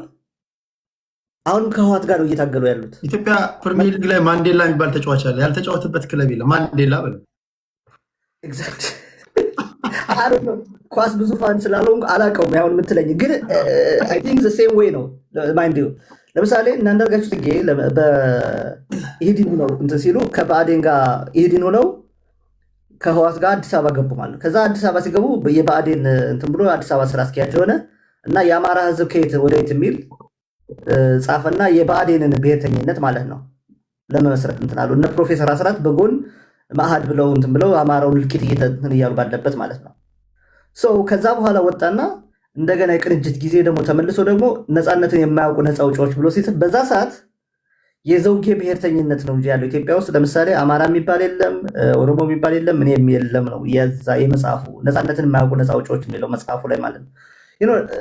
አሁን እነኚህ ሰዎች ምንድነው መሰለህ በጣም አንድ እንትን የሚላቸው ነገር ደግሞ መሰለህ የስልሳዎቹ ትውልድ እያንዳንዷን ነገር ቲዎሪታይዝ ማድረግ ይችላሉ። በሞር ቲዎሪ በደንብ ትክክለኛ ነገር አስመስለው ማለት ነው ይላሉ። ከዛስ ወደ ግንቦት ሰባት ተገባ። ከግንቦት ሰባት ጋር ገብተው ደግሞ እንደገና አዲስ አበባ ከና አብይ ጋር ሲገቡ ደግሞ ምንድነው ታፕታፕ አርጉ እኔ ጋ ያላችሁ 100 ሺህ አስገቡት። ትውልድ ይዳን ምንድነው እኛም አንደናገር ትውልድ አይደናገር የሚለው መጽሐፉ ላይ በዛ ላይ ደግሞ ምንድነው ያለው በቃ እኔ ከኦሮሞ ነኝ ነው ያለው። እንደዛ ነው እንትን የነበረው። አሁን እንዲህ አይነት ሰዎችን የምጠቅስልህ አሁን ምንድነው መሰለህ ከዛ አሁን ለምሳሌ ምንድነው በዛ ሰዓት አድዋ ላይ እኮ ምንድነው ያለው ለምሳሌ ሙስሊሞች አይቀበሩም ነበር ሁሉ የሚል እኮ ሌላ እኮ የፖለቲካ እንትን ሁሉ ዘው ነው የመጡት። እንግዲህ ማይንድ ከዛ ልክ ከእነ አብይ በላይ እኔ ኦሮሞ ነኝ አይነት የሚለውን መጽሐፉን ከጻፈ በኋላ አሁን ደግሞ እንደገና ደግሞ አንድ ዓመት ባልሞላ ጊዜ ውስጥ የአማራ ብሔርተኛ መሪ ሆነው መጡ ማለት ነው። መጽሐፍ ጽፎ ፓናል ዲስከሽን አዘጋጅቶ ከመድረክ የሚጠየቀው ጥያቄ አማራ የሚባል የለም እንዴት ትላለህ ሲባል አዎ የለም ብሎ ሞግቶ ተከራክሮ በጥናት ነው ይሄን የጻፍኩት ብሎ ይቅርታ እና አሁን እንደዚህ አይነት ሰው ጤነኝነት ነው ወይ ትላለህ ወይ? እንደዚህ አይነት እንትኖች ሰው መጀመሪያ ላይ መሰራት ያለበት ከጥምዶ ጋር እንገባለን ብለው የሚያስቡ ሰዎች ትናንትና ያደረጉትን እነ ህላዊ ዮሴፍ እነ አዲሱ ለገሰ እነ ገነት ዘውዴ እነ በረከት ስምዖን የነሱ ያደረጉትን ትግል አክኒዮሎጂ አድርገው ምክንያቱም የነሱን ትግል ነው እየሄዱ ያሉት አይደለ? የአባቶቻችን ናቸው እና የነሱ ልጆች ነን ብለው ነው አሁን እኮ እየሄዱ ያሉት። ህወሓት ጋር ስትሄድ ከነሱ ልጆች ጋር ነው በቃ የድሮ ነገራችን የተሻለን ብለው ነው የሚሄዱት። የድሮ ነገራችን የተሻለ ስለሆነ ይቅርታ ብለው ለነሱ ሐውልት አቁመው ነው ወደዛኛው መሄድ መቻል ያለባቸው። በአዴንነት የተሻለ በአዴንነት ሆነን እንሂድ ነው አይደለ? የትናንት ነው የተሻለ የነሱ ይሻላል ምትሄድ ከሆነ ያንን ማድረግ መቻል አለባቸው ነው። ከዛ ውጭ ግን ያንን ሊያደርጉ የሚችሉበት አሁን የተስማሙበትን ነጥብ ከሆነ ካለ ለህዝብ ይፋ ማድረግ ነው። ምንድን ነው እንትን የሚለው ድብቅብቅ አድርገን ምንድን ነው እንትን የምትለው በቢዝነስ ነው። ለምሳሌ ይሄ ምንድነው ሼርሆልደር ምናምን ብለህ እንትን ስትል ባይለው ይኖራል አይደለ? እስከምን ድረስ ነው ሽርክና፣ የንግድ ሽርክና እስከምን ድረስ ነው? ያንተ ድርሻ ምንድን ነው? ያንተ ድርሻ ምንድን ነው የሚለው የተስማሙበትን እስኪ ይፋ ያድርጉት። ግልጥ ያለ ነገር እንትን ካለ ሚስጥር ነው። ሚስጥርም ስለሆነ ሳይሆን የተስማሙበትም ነገር ስለሌለ ነው። ሚስጥር ነው አሁን አንናገርም ይላል።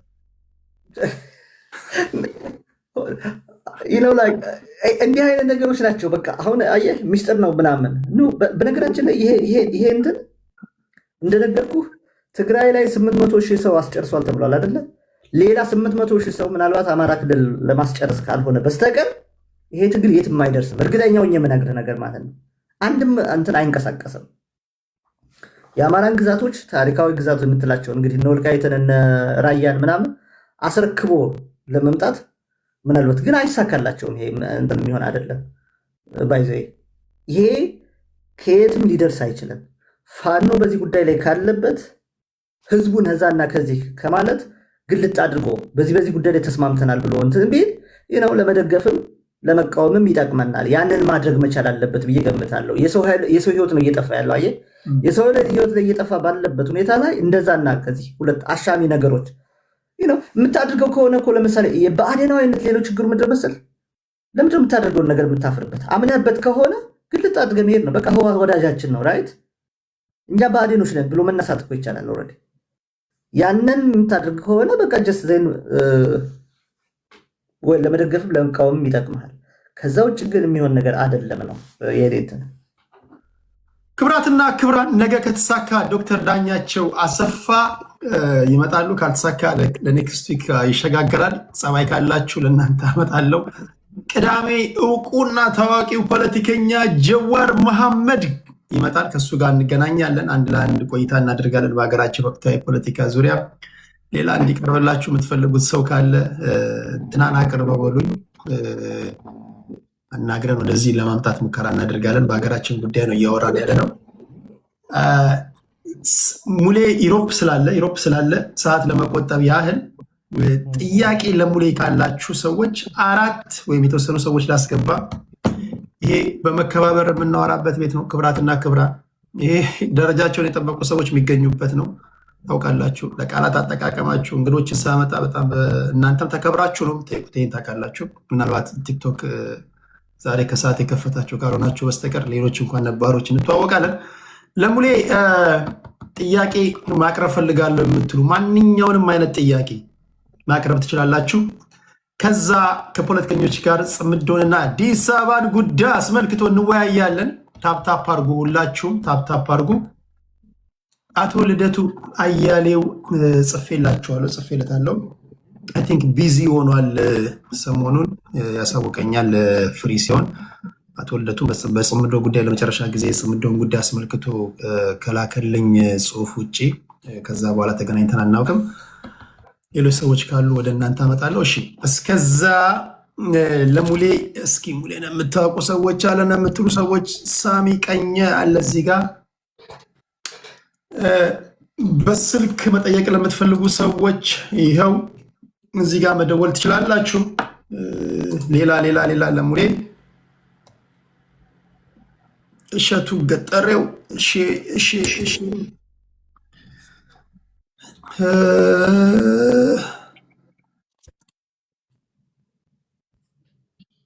እንዴት ናችሁ? እሺ፣ እየገባችሁ አይደለም? እያስገባችሁ ነው? እየወጣችሁ ነው? ዳኒ እስራኤል፣ ዳኒያችን አጠር ያለ ጥያቄ በውስጣችሁ ሙሌን በቃ በጠይቀው የምትሉት ነገር ካለ። ሙሌ የአሁን ፖለቲከኛ አይደለም ጋይስ፣ የአሁን ፖለቲከኛ አይደለም። ከፌስቡክ ጀምሮ ሲጽፍ ሲታገል በሀሳብ ሲሟገት የኖረ ልጅ ነው። ከዛ በኋላ እነ ፓልቶክ እነ ክለብ ሃውስ መጥተው እነ ቲክቶክ እንደዛ ነው እንጂ ትክክለኛ የድሮ እቃ የሚገኘው ፌስቡክ ላይ ነው። የድሮ እቃ የሚሉ ፌስቡክ ላይ ይሄዳሉ። ፌስቡክ ላይ ቆዳ ጠንካራ ካልሆነ አትችልም ማይ ፍሬንድ። እና እዛ ሲታገል የኖረ ልጅ ነው። ይሄ በጣም እንትን ነው። እሺ፣ ከእሺ አለ ዳኒ እስራኤል አለ። እንዴት ናችሁ አለ። ከእሺ ልጀምር። ሀሳብ አስተያየት ለሙሌ ካላችሁ በመጀመሪያ እንኳን ደህና መጣችሁ። ሌሎቻችሁ ፕሊዝ ታፕታፕ አድርጉ። ከዚህ በኋላ ወደ ፖለቲካም ስለምንሄድ ስለምናወራ ሁላችሁም ታፕታፕ አድርጉ። እሺያችን ቴዲዬ እንዴት ናችሁ? ሰላም ብያለሁ ወንድማችን። አለን ሙሌ ስላየው ደስ ብሎኛል። ወንድም አለም እንኳን መጣህ ወደፊት ማለት እወዳለሁ። ያው አልፎ አልፎ አንዳንድ ቦታዎች ላይም እንገናኛለን። ያንተም ቤትም አንዳንዴ ስለምትከፍት አያለሁ እና ከቀደሙት አንቂዎቻችን መካከል ብዙም ከሰሩት በነገራችን ላይ ለሙሌ ክሬዲት እዚህ ሚዲያ ላይ ክሬዲት መስጠት ካለበት እንደነ ሙሌ ላሉ ሰዎች ነው ብዬ አስባለሁ። ቦታው ድረስ ሄደው እዛ ሰዓት ውስጥ ገብተው የወጡ ሰዎች ናቸው እና ያሳለፉትን ግፍ ያሳለፉትን መከራ የሚያውቁት እነሱ ናቸው። እና ሙሌ ስትጠፉ ነው ትንሽ ቅር የሚለን የነበረው እንጂ እንደዚህ ስትመጡና ነገሮች ስትጋፈጡ ደስ ይለናል። እኛም አብረናችሁ ከዚህ ከጀርባችኋለን ማለት ነው። ወደ እንትን ነው ትንሽ ቅድም እያወራህ ያለ ስለ ጽምዶን በተመለከተ አንዲት የጎረበጠችኝ ነገር አለች። ብዙ ጊዜ ቴዲም ለማንሳት ሞክሮ ነበረ። አሁን ኦፊሻል ሆኗል። ለምሳሌ ሙሌ አንተ የምታውቀው ሚዲያ ላይ ያለውን ጩኸት አብረን እንሰራለን አንሰራም የሚሉ አክቲቪስቶችን ነው። ከዛ የወረደ ግን መሬት ላይም እንዴት ነው በተግባር የተገለጠ ነው። እሱም ደግሞ መግለጫዎቹን ደግሞ የህዝብ ግንኙነቶቻቸውም ደግሞ እየወጡ መግለጫውን ተናግረዋል፣ ኦልሬዲ አሳውቀዋል። አብረን እየሰራን ያለ ነው በይፋ ቆይቶ እንዲያውም ከዓመት በላይ ሆኖናል የሚሉ መግለጫዎችም አሉ። እነ አስረስ ማረዳምጤ አሁን የቃል አቀባይ ሆነው እንግዲህ የጽምዶም የአፋብንም የጽምዶም በዳይሬክት ነው የሄደው። በነገራችን ላይ ከአፋብን ቃል አቀባይነት ቀጥታ ወደ ጽምዶ ቃል አቀባይነት ያለፈውና እነሱ የተናገሩትን ነገር እንዴት ታየዋለህ? ይህ እንዲናይ ማድረግ እንችላለን ወይ ለማለት ነው። ቴንኪው በጣም ቴንኪው። እሺ የጽምዶ መመስረትን በይፋ ተናግረዋል ነው አጠቃላይ ሀሳቡ። እሱን ትሄድበታለህ። ዳኒያችን ዳኒ ጥያቄ ቴዲዋስ አንዴን ያው የመጀመሪያው ተሰላም ብያለው። ሙሉቀን ወንድም አለም የመጀመሪያ ጥያቄ እሸቱ ወሰደብኝ። ነገር ግን ሁለተኛ ጥያቄ አጠር ያለች ነው። ያው እኔ በቅንነት ወሰደው ጥያቄ ሙሉቀን ኦፍኮርስ አንተ እናውቃለን በታሪክ በዚህ ትግል ላይ በስትራግል የነበረ የፖለቲካ ሚና ግልጽ ነው። ነገር ግን አሁን ሙሉቀን የመጣህበት ወቅት ሁሉ ነገር የተወሳሰበ ሆኖ ብዙ ነገር የተበላሸበት ሰዓት ነው የመጣኸው እንደ አማራና እነዚህ ሁሉ ማለት አንተ ቀደምት እንደነበር እኛ የእናንተ ተከታይ የእናንተ ፈለግ ተከትለን ነው እዚህ የደረስነው። ምንም መወሻሸት አያስፈልግም። እና ይህ ሁሉ ጊዜ ሙሉቀን እኔ ጥያቄ የሚሆንብኝ እንደዚህ የአማራ ትግል ወይ ደግሞ የአማራ ጥያቄ የአማራ ኮዝ እንደዚህ ብትንትኑ ወጥቶ የህዋት ጊዜ እስከሚገባ ድረስ ቢያንስ የት ነበርክ ወንድሜ? በውስጥ እየሰራ ከሆነ ያው እታረማለሁ። ነገር ግን ስላላየው ሁሉ ነገር ከተበታተነ በኋላ ነው የመጣውና እስከ ዛሬ ድረስ ለምን ለማህበረሰባችን ለወገኖቻችን አሁን እነዚህ የፖለቲካ ጥያቄህን ማለት ምንድን ነበረ ዝምታ ውስጥ እንድትቀመጥ ያደረገና አሁን ደግሞ ነገሩ ደግሞ ከመስመር ከወጣና ካሊዱ ከሳተ በኋላ የመጣህበት መንገድ እሱ የምታብራሪ ደስ ይለኝ ነበር። አመሰግናለሁ። ቴዲ ውይይት አለ ወይስ ልውረድ? አለ ቆይ አለ ሙሌን ከሸኘን በኋላ እንዴ ተነፋፍቀናል እኮ እናላቀቃለን። አዲስ አበባ ጉዳይ አለ ሆቴሹ አዲስ አበባ የማናት ምናምን እናወራለን። አንድ ስልክ ልቀበል ከዛ እመጣለሁ ወደ እንዴት ናቸው? ጤና ይስጥልኝ ወንድሜ ወይ እህቴ ይሰማል? አዎ ይሰማል። ዝናብ አለ ግን ከሰማችሁ ለእናንተ አረ ድምፅሽ ኩልል ብሎ ነው የሚሰማን እህቴ። በስመ አብ።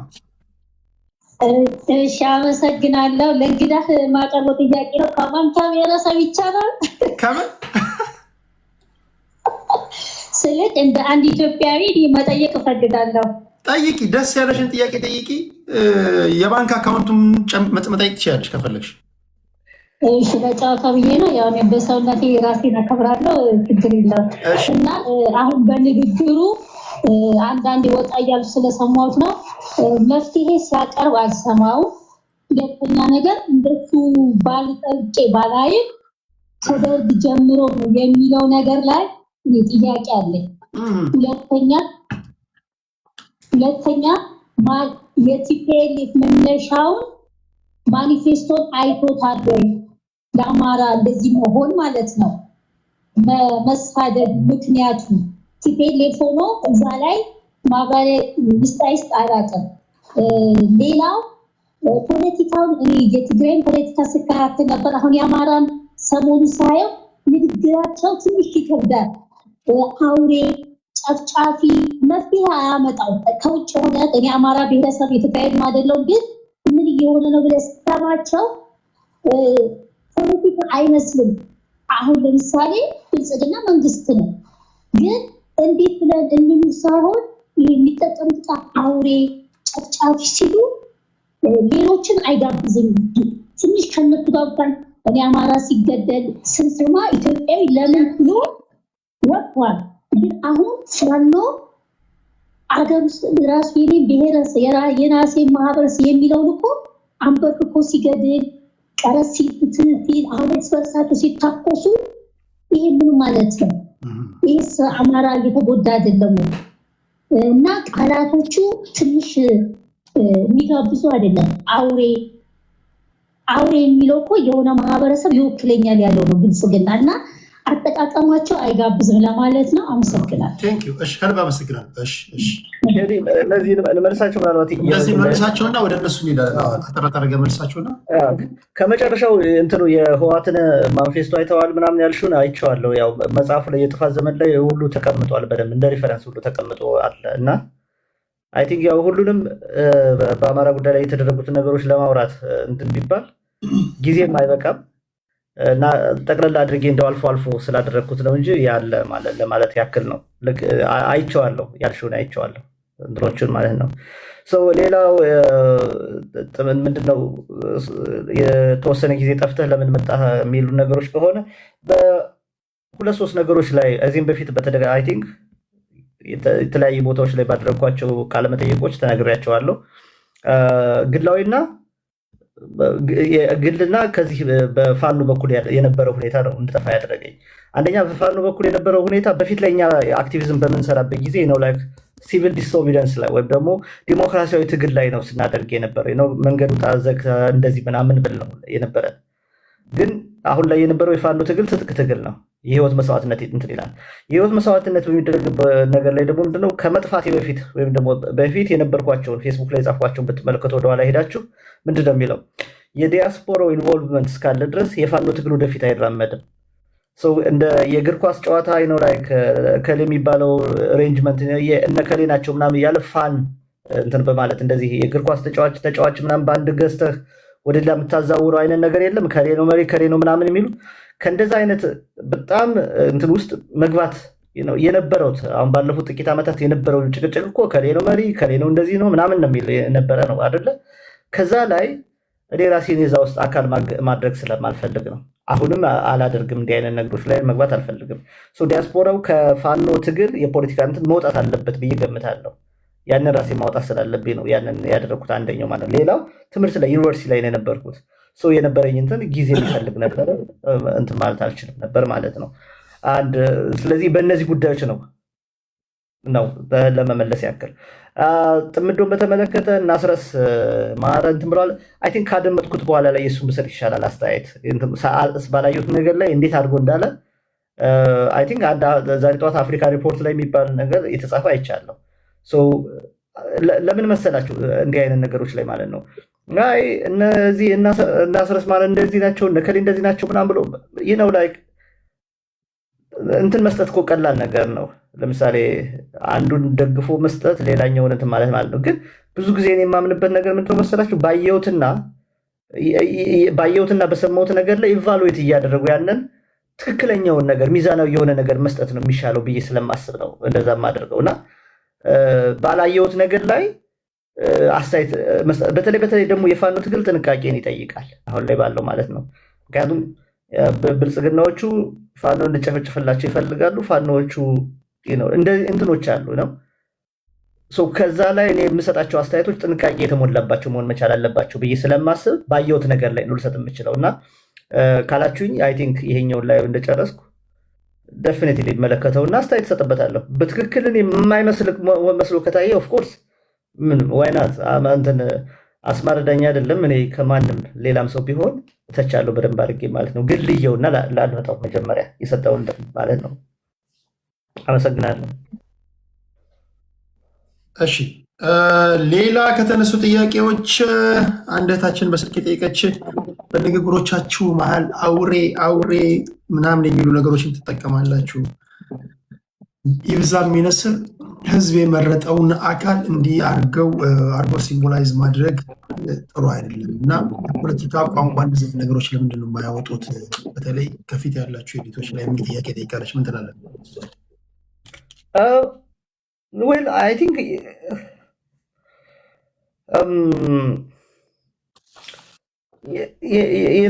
የሰው ልጅ አንዳንድ ጊዜ ምን አለ መሰለህ የሆነ አእምሮዊ እድገት ያስፈልጋል። አንዳንዴ አእምሮዊ እድገት ማለት አሁን ለምሳሌ ሰሞኑን ሳውዲ ውስጥ ነው ሰው እያረዱ ላይ የወጡ ሰዎች አሉ።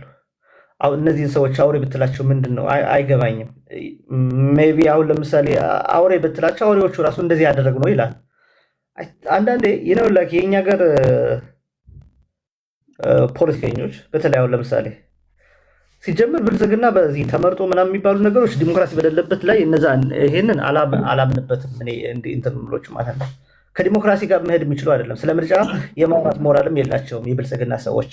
አሁን ያሉት ህወሓቶች ናቸው ብዬ ራሳቸው የኢህአዴጎች ናቸው። ኢህአዴግ ስሙን ቀይሮ ነው ያለው። የስም ለውጥ ነው ያደረገ ነው።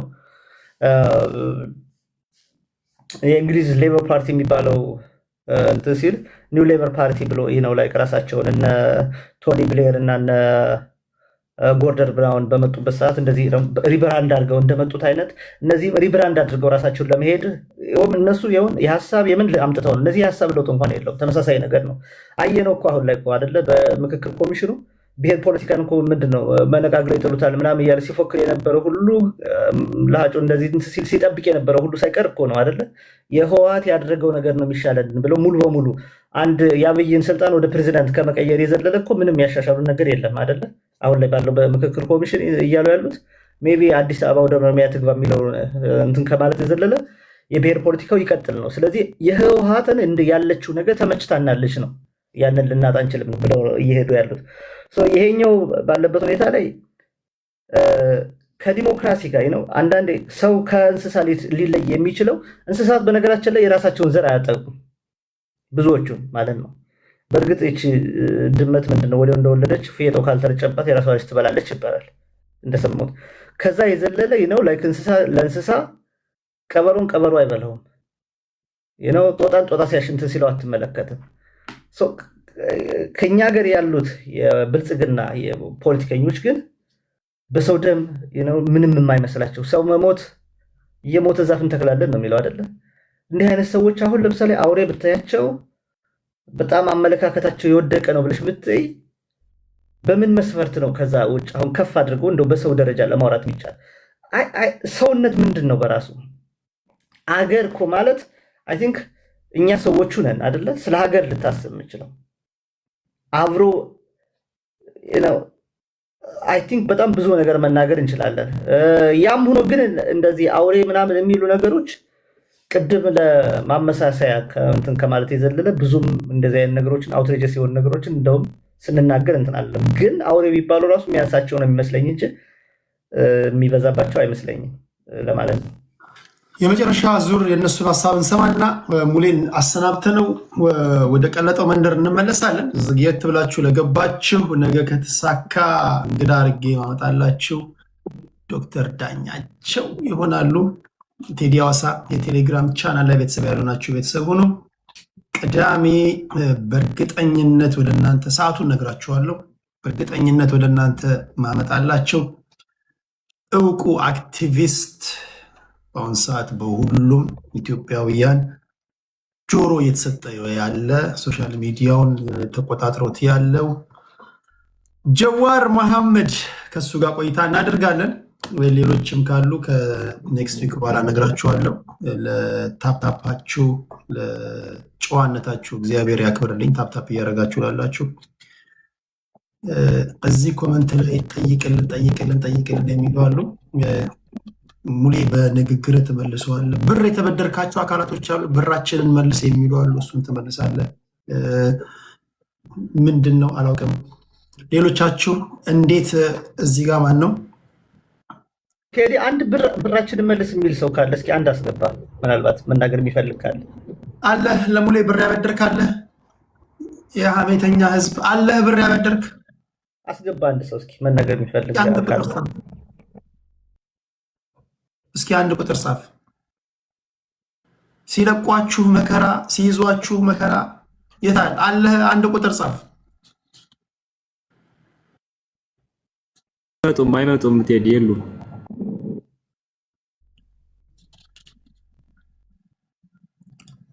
እኛ ሀገር በሀሳብ ስትቃረናቸው እግዚአብሔር ሲረዳኝ ጎፈንድሚ ላይ ያለመግባቴ ምናምን እንጂ አንተ ለተቸገረ ራሱ እኮ ሰብስበ ለራሱ እንኳን ብሰጥ እንኳን አንድ ቀን በሀሳቡ ስትጣላ ብራችንን መልስ ይለዋል። አሲፍ አንተ እንደሆንክና ካላችሁ ማስረጃ አለን የምትሉ ካላችሁ በጨዋ ቋንቋ በፍጹም በጨዋ ቋንቋ ጥያቄ ማቅረብ ትችላላችሁ። በጣም በጨዋ ቋንቋ። እሺ እስከዛው እንዴት ናችሁ? ፍሪደም እና ጊጋርን ከዛ መዲል የውጭ አካላቶች ኢንተርቪው አታደርግም እንዴ? ሎካል ብቻ ነው የምታደርገው? በቀጠናው ላይ ያሉትን ሎካል ስትሬት ብዙ የኢትዮጵያ ፖለቲከኞች ነው የምታደርገው። እና አሁን ደግሞ እኛ ፖለቲካችን ደግሞ በሆረን አፍሪካ ደረጃ እየሰፋ ነውና ለምን ሌሎቹንም ኢንተርቪው አታደርጋቸውም? እንግሊዝኛ ኤክሰለንት ነህ፣ ጋዜጠኛ ነህ፣ ፕሮፌሽናል። እነማንን ላቅርብልህ? እናወራለን፣ ችግር የለውም። ምን ችግር አለ እንዴ? ሚዲየም ኦፍ ኮሚኒኬሽን ለምሳሌ ዳጋሎን አቅርብልን እስኪ፣ አርኤስኤፍን አቅርብልን። ዳጋሎን ሐምዳን ዳጋሎ አምቲቲ ዳጋሎ የኛ ዳጋሎ የኛ ዳጋሎ አሁን ተደዋውለን ነበር። እሱማ ይመጣል። ምን ታሱ ቤተኛ አይደል እሱ? እሺ የምሬ ነው። እንዳለ ቀጠና ሄሎቹ ማቅረብ አለብን። ለምን ኢትዮጵያኖቹ ላይ ተተኩራለህ? እሺ ማደሩ ማስፋት አለብን። እሺ አንዴ ጥያቄ ላቅርብ። እንዴት ናችሁ? ፍሪደም እና ግጋር እና ማዕዲን ልስማ፣ ከዛ ሙሌን የመጨረሻ ብለን እንለያያለን። እሺ ቴዲዬ እንዴት ነህ?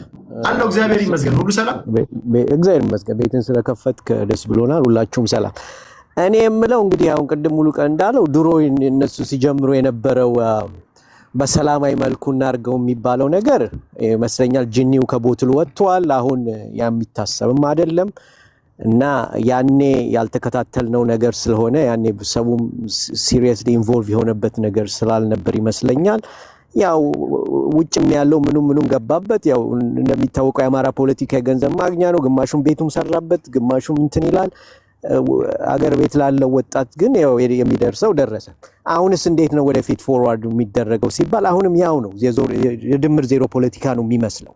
ገባ ከሻቢያና ከወያኔ ስር ተሆኖ አሁን ሪሊ እንደው ብንረሳ ያን ያህል እንረሳለን ወይስ እንደው የአማራው ህዝብ ሞኝ ነው እንዴት እንደሆነ አይገባኝም። እና እኔም በተመለከተ ፋኖ የሚባለው ነገር ኦልሬዲ ሞቷል።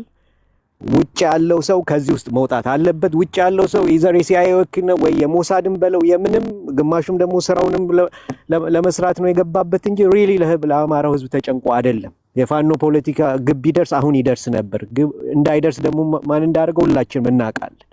እና አገር ቤት ግን ያለው ወጣት በሰላማዊ መልኩ ቅድም ሙሉ ቀን እንዳለው ድሮ የተጀመረው በሰላማዊ መልኩ እንትን ብሎ እንዴት ወደፊት ያለውን ጥያቄዎች መመለስ ይችላል የሚባለውን የምናየው ይሆናል። በተረፈ ይሄ ተጣምጄ ምናምን የሚባል የሚያመጡትን የአማራውን ይተውትና ለጊዜው እስቲ ሁለቱ ይጣመዱልን መጀመሪያ እንጂ የአማራው ዘል እየጣመዳለው የሚባል አይዘር እኛን ሞኞች ናችሁ ነው ወይስ እንዴት እንደሆነ አይገባኝምና ያ ዝም ብሎ የትም የማይደርስ ነገር ነው። እና አማራው ጆሮ አትስጥ አትፎገር ማለቴ ነው።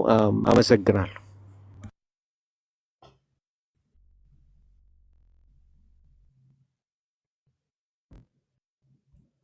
ቴዲ ሚዩት ነው። ኦኬ ጥያቄ ለሙሌ ከፌስቡክ ጀምሮ ለምታውቁት ሙሌ መጠየቅ የምትፈልጉ ሰዎች ካላችሁ ጥያቄ ጥምጥን ያለ ጥያቄ ጠይቁና እንሰነባበታለን። ከዛ ወደ እኛ ሌሎቻችን እንወያያለን በፖለቲካ ጉዳይ። ፍሪደም ግጋር እና ማዲ፣ መጀመሪያ ከፍሪደም ልጀምር። አመሰግናለሁ ቴዲ። በመጀመሪያ እንግዲህ እንደ አንድ የአማራ ልጅ እና ሶሻል ሚዲያ እንደሚጠቀም ትግሉ እንደሚከታተል በመጀመሪያ ሙሉቀን ወንድማችን የአማራ ኢሊት ነው። ኢሊት ሲባል ላይክ ዝም ብሎ ትግሉ እንደሚከታተል አማራ እንደሆነ ምናምን ብቻ አይደለም። ቦታዎችን በደንብ የሚያውቅ ነገሮች በጥናቱ ነው ሀሳቦችን ሲሰጥ በፐርሰንት የሚያስቀምጥ ሰው ነውና ኢሊት ነው። በዚህ ደረጃ ወንድማችን አምጥተህ እንግዳ አድርገን ለጥያቄ ስለጋበዝከን በመጀመሪያ አመሰግናለሁ ለማለት እወዳለሁ። ሙሉቀን እንደዚህ አግኝቼ ጥያቄዎችን ለመመለስ ስለተዘጋጀህ እጅግ ክብር አለኝ። አመሰግናለሁ። የኔ ጥያቄ እንግዲህ አንድ የተናገርከው ነገር አለ በቲፒኤልኤፍ ጉዳይ ተመሳሳይ ነው ሀሳባቸው። ተቃርኖ አያስተናግዱም። እንብላ ነው። ተቃራኒ ነገር ሲኖር የሀሳብ ፍጭቶች ኖረው ለውጥ ይመጣል እና ወደኛው ትግል ወደ ፋኖ ሲመጣ ደግሞ ከቲዲኤፍ የተቀላቀላለ ብልጽግና ጋር ይሻለኛል ያላለና ብቻዬን ደግሞ የሚል አካል አለ። እንግዲህ እንደ አማራ የትኛው ነው የሚሻል? አሁን በኢሊት ደረጃ አንተ ራስህን ከሌሎች ኢሊቶች ጋር አዘጋጅተህ ይህን ለማገዝ በሀሳብ ደረጃ ከዚህ በፊት የነበረ ዘገየ ስትባል ያቀረብካቸው እንትኖች አሉ። መጀመሪያ የሰው ልጅ ለራሱ ሲሆን ነው ለሌላ የሚደርሰው እና አማራ የትኛው ላይ ቢሆን ለምሳሌ ከተሸነፍን ቋንጃችን ቆርጠው ለአልጋ መወጣጫ እድል እንኳን እናገኛለን ብዬ አላስብም። እኔ አዚህ ሲቹዌሽን ጥላቻው ከ60ዎቹ ጀምሮ የተሰራ ነው። መጀመሪያ እኔ ሚዲያ ላይ ሳይ ፋኖ አማራ የሚል የመጀመሪያው የብሔርተኝነት እንቅስቃሴ ነው። ደስ ይላል።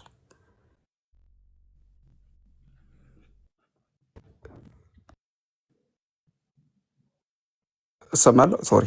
ከዛ በኋላ የሚራመዱ ነገሮች ትክክል ናቸው አይደሉ የሚሉት እንግዲህ እንዳለ ሆኖ ግን ይህን ነገር የምንድንበት የምናሸንፍበት የመጀመሪያው የሚቀድመው የምናሸንፍበት ባናሸንፍ እንደ ህዝብ ተከብረ የምንኖርበት ደረጃ ላይ ተዘጋጅተህ ከሌላ የአማራ ኢሊቶች ጋር ብሎም አማራን እንደ ጠላት ከፈረጁ የጠላት ኢሊቶች ጋር አሁን መፍትሄ የሚመጣ ከራስ ጋር ብቻ ሳይሆን ከፈረጀህና ከገደለህ ካርጋልም ፖለቲካ ስለሆነ በውይይት አማራን ለማዳን ለማሸነፍ ዝግጅትህ ምን ያህል ነው? እንደገናስ የትኛው ኃይል ነው ላይክ አማራን ለማዳን የሚሻለው ከሶስቱ ከተጣመደው ብልጽግናን ካለውና ራሱን ችሎ ከቆመው የሚትል ጥያቄ ለመጠየቅ ነው። አመሰግናለሁ።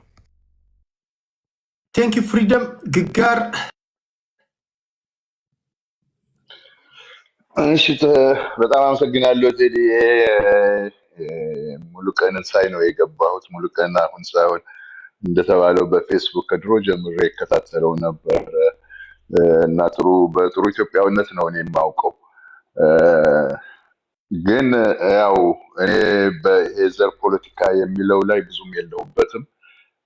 በኢትዮጵያ አንድነት ማመን ሰው ነኝና ነገሩ ግን አሁን ትንሽ ጥያቄ ለማቅረብ የፈለኩት ለሙሉቀን ወንድሜ አሁን በተለይ ጽምዶ በሚለው ነገር ነውና ምክንያቱም ታሃቶች ከድሮ ጀምሮ የሚያደርጉት የሚጻመዱትን በሙሉ እንዴት አድርገው ኢሊሚኔት እያደረጉ እንደደረሱ እናውቃለን። ከዛም ደርግ ጋራ በነበረው ውጊያም ከብአዴን እና ከኦኤልኤፍ ጋር ሆነው እነሱን እንዴት ኢሊሚኔት አድርገዋቸው ለነሱ የቀሩት ቀሩ፣ ያልቀሩት ደግሞ አስመራ ስንት ዓመት እንደተቀመጡ ያው የሁላችንም እንትን ነው። አሁን ያ ተመልሶ እንደገና ኮፒካት ሆነብኝና በዛ ላይ ምን አስተያየት አለህ?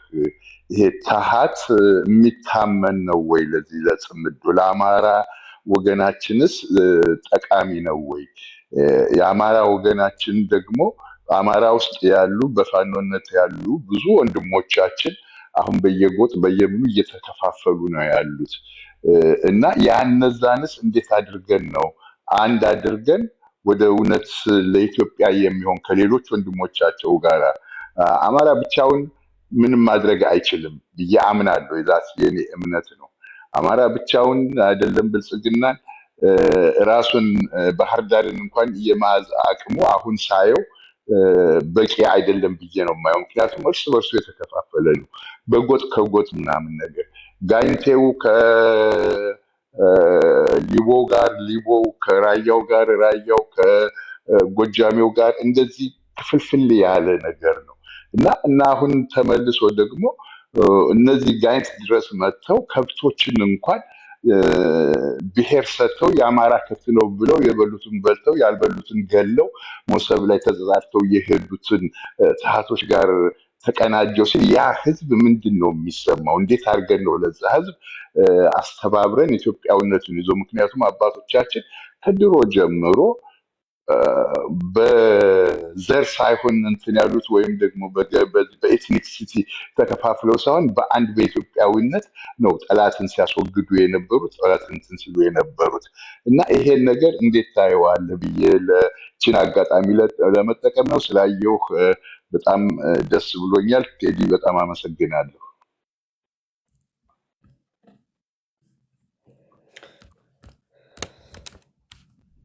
እሺ እናመሰግናለን። አይ ቲንክ ቴዲ መጣ።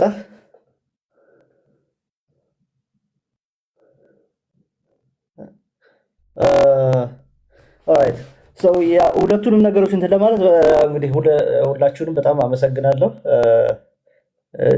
ጅጋር ነው አይደል? ጅጋር እና ፍሪደም ጊጋር ኦኬ።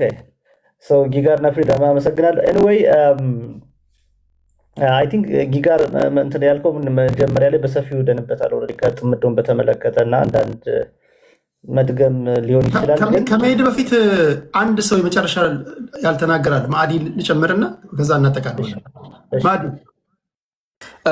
ይቅርታ በጣም ማዕዲ፣ እሱም ብቻ ሳይሆን አንድ ሰው በውስጥ ገዳ ለሙሌ እንትን ነው አሁን ባለው ውጥረት የኢትዮጵያ መጻህ ዕድል ምን ሊሆን ይችላል የምትልም ጥያቄ ተጠይቃለች። በጣም ወሳኝ ስለሆነች ነውና ይቅርታ ቀጥይ ማዕዲ። አመሰግናለሁኝ። እንግዲህ የመጀመሪያ ቀኔ ነው እዚህ ቤት ስገባ። ቴዲ ግን አድቮኬሲን ሰራ ነበረ ትዊተር ላይ። ማዕዶት ነኝ ካስታወስክ ይሄን ስም። ኤኒዌይስ ሙሌ ሀይ፣ እንዴት ነህ? ቴንኪዩ ስለፈቀድክና ስላስገባኸኝ አመሰግናለሁኝ። ኦልሞስት ትቼው ነበር ደውዬ ብጠይቅ ይሻላል እያልኩኝ ጥያቄ። ኤኒዌይስ ወደ እንትኑ ሲሄድ እኔ አሁን ከዚህ በጣም የሰሞኑ ሆት ኢሹ ስለሆነ ይሄ ጽምዶ የሚባለው ነገር ኦር አሁን ለማደናገሪያ ደግሞ ጥምረት ነው ምናምን ሳምቲንግ እንደዛ የሚል ነገር በአማርኛ ተተርጉሟልና በቀደም አንዱ እንደውም ኤርትራዊ ከመረብ ሲሻገር ጥምረት ብለን ተርጉመነዋል እያለ ሰምቼ ስስቅ ነበረ። ክብብር ኦኬ፣ ፍሪደም ቴንኪው። ክብብር እና ጥምረት ምናምን እያሉ ነው የሚጠሩት።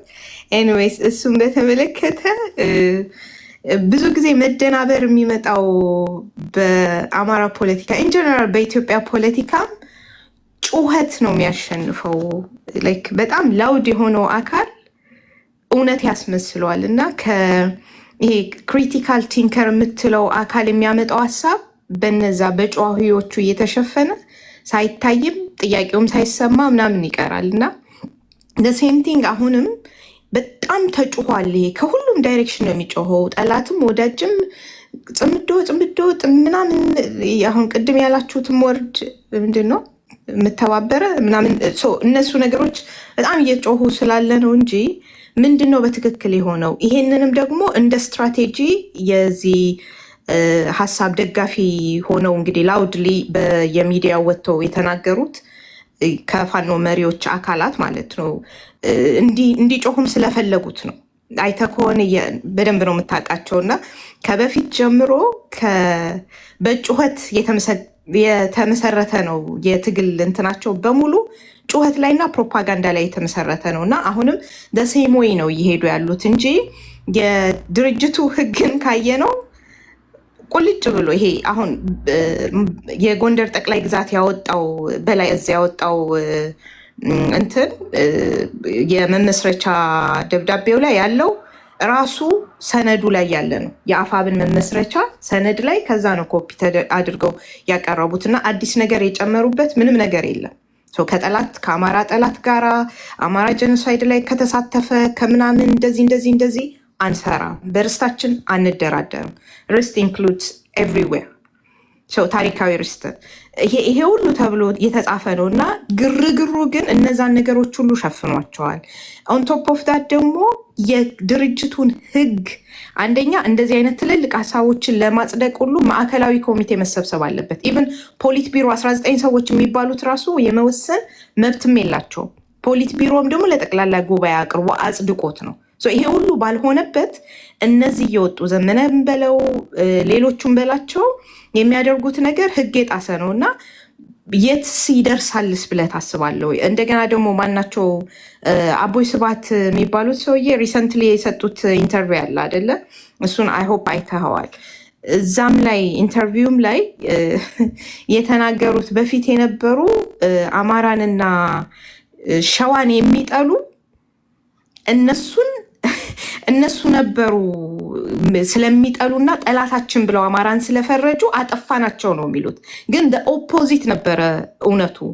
እነዛ የመሳፍንት ነው የሚባለው ድሮ ሰው የመሳፍንት ዘር የሚባሉት የትግራይ እነሱ ገዢ መደብ ብለው ነው የሚሰድቧቸው። ሰው የገዢ መደብ መጡ የሚባሉት አካላት የነበሩ እንደውም ፖዘቲቭ ለኢትዮጵያ ፖዘቲቭ ነገር የነበራቸውን ነው አይደለ ያጠፏቸው እንጂ ሰው አሁን ለማደናበር እንደሞከሩት አማራን የሚጠሉት ራሳቸው ናቸው። የቲፒኤልኤፍ ማኒፌስቶ አሁንም ድረስ ጉግል ቢደረግ የሚገኝ ነው።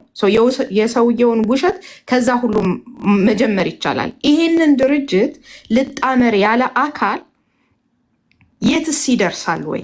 እንደገና የአማራ ትግል ላይ ኮምፕሊትሊ የአብይ መውደቅ ላይ ነው እንዴ የተመሰረተው? በፊትም ሲባል የነበረ ነገር አለ። ወያኔ ከጠፋ በቃ ሁሉ ነገር እንትን ይባላል ሲባል ነበረ። ሰው ምን ተገኘ? ከዚህ በኋላ ተብሎ የሚታቀድ ነገር የሌለበት ሁኔታ ኢቭን እንደው በቃ ተአምር ተፈጥሮ እግዚአብሔር የሆነ ነገር ፈጥሮ ያ ደረጃ እንኳን ቢደረስ ከነዚህ አካላት ጋራ ላይክ the entire እንትናቸው ኤግዚስተንሳቸው ራሱ የአማራ ጥላቻና አማራን በመግደል ላይ የተመሰረተ አማራን አቮይድ የኢትዮጵያ መሬት ስርዓት እንኳን እኮ የአማራ ጥላቻ ላይ የተመሰረተ ነው።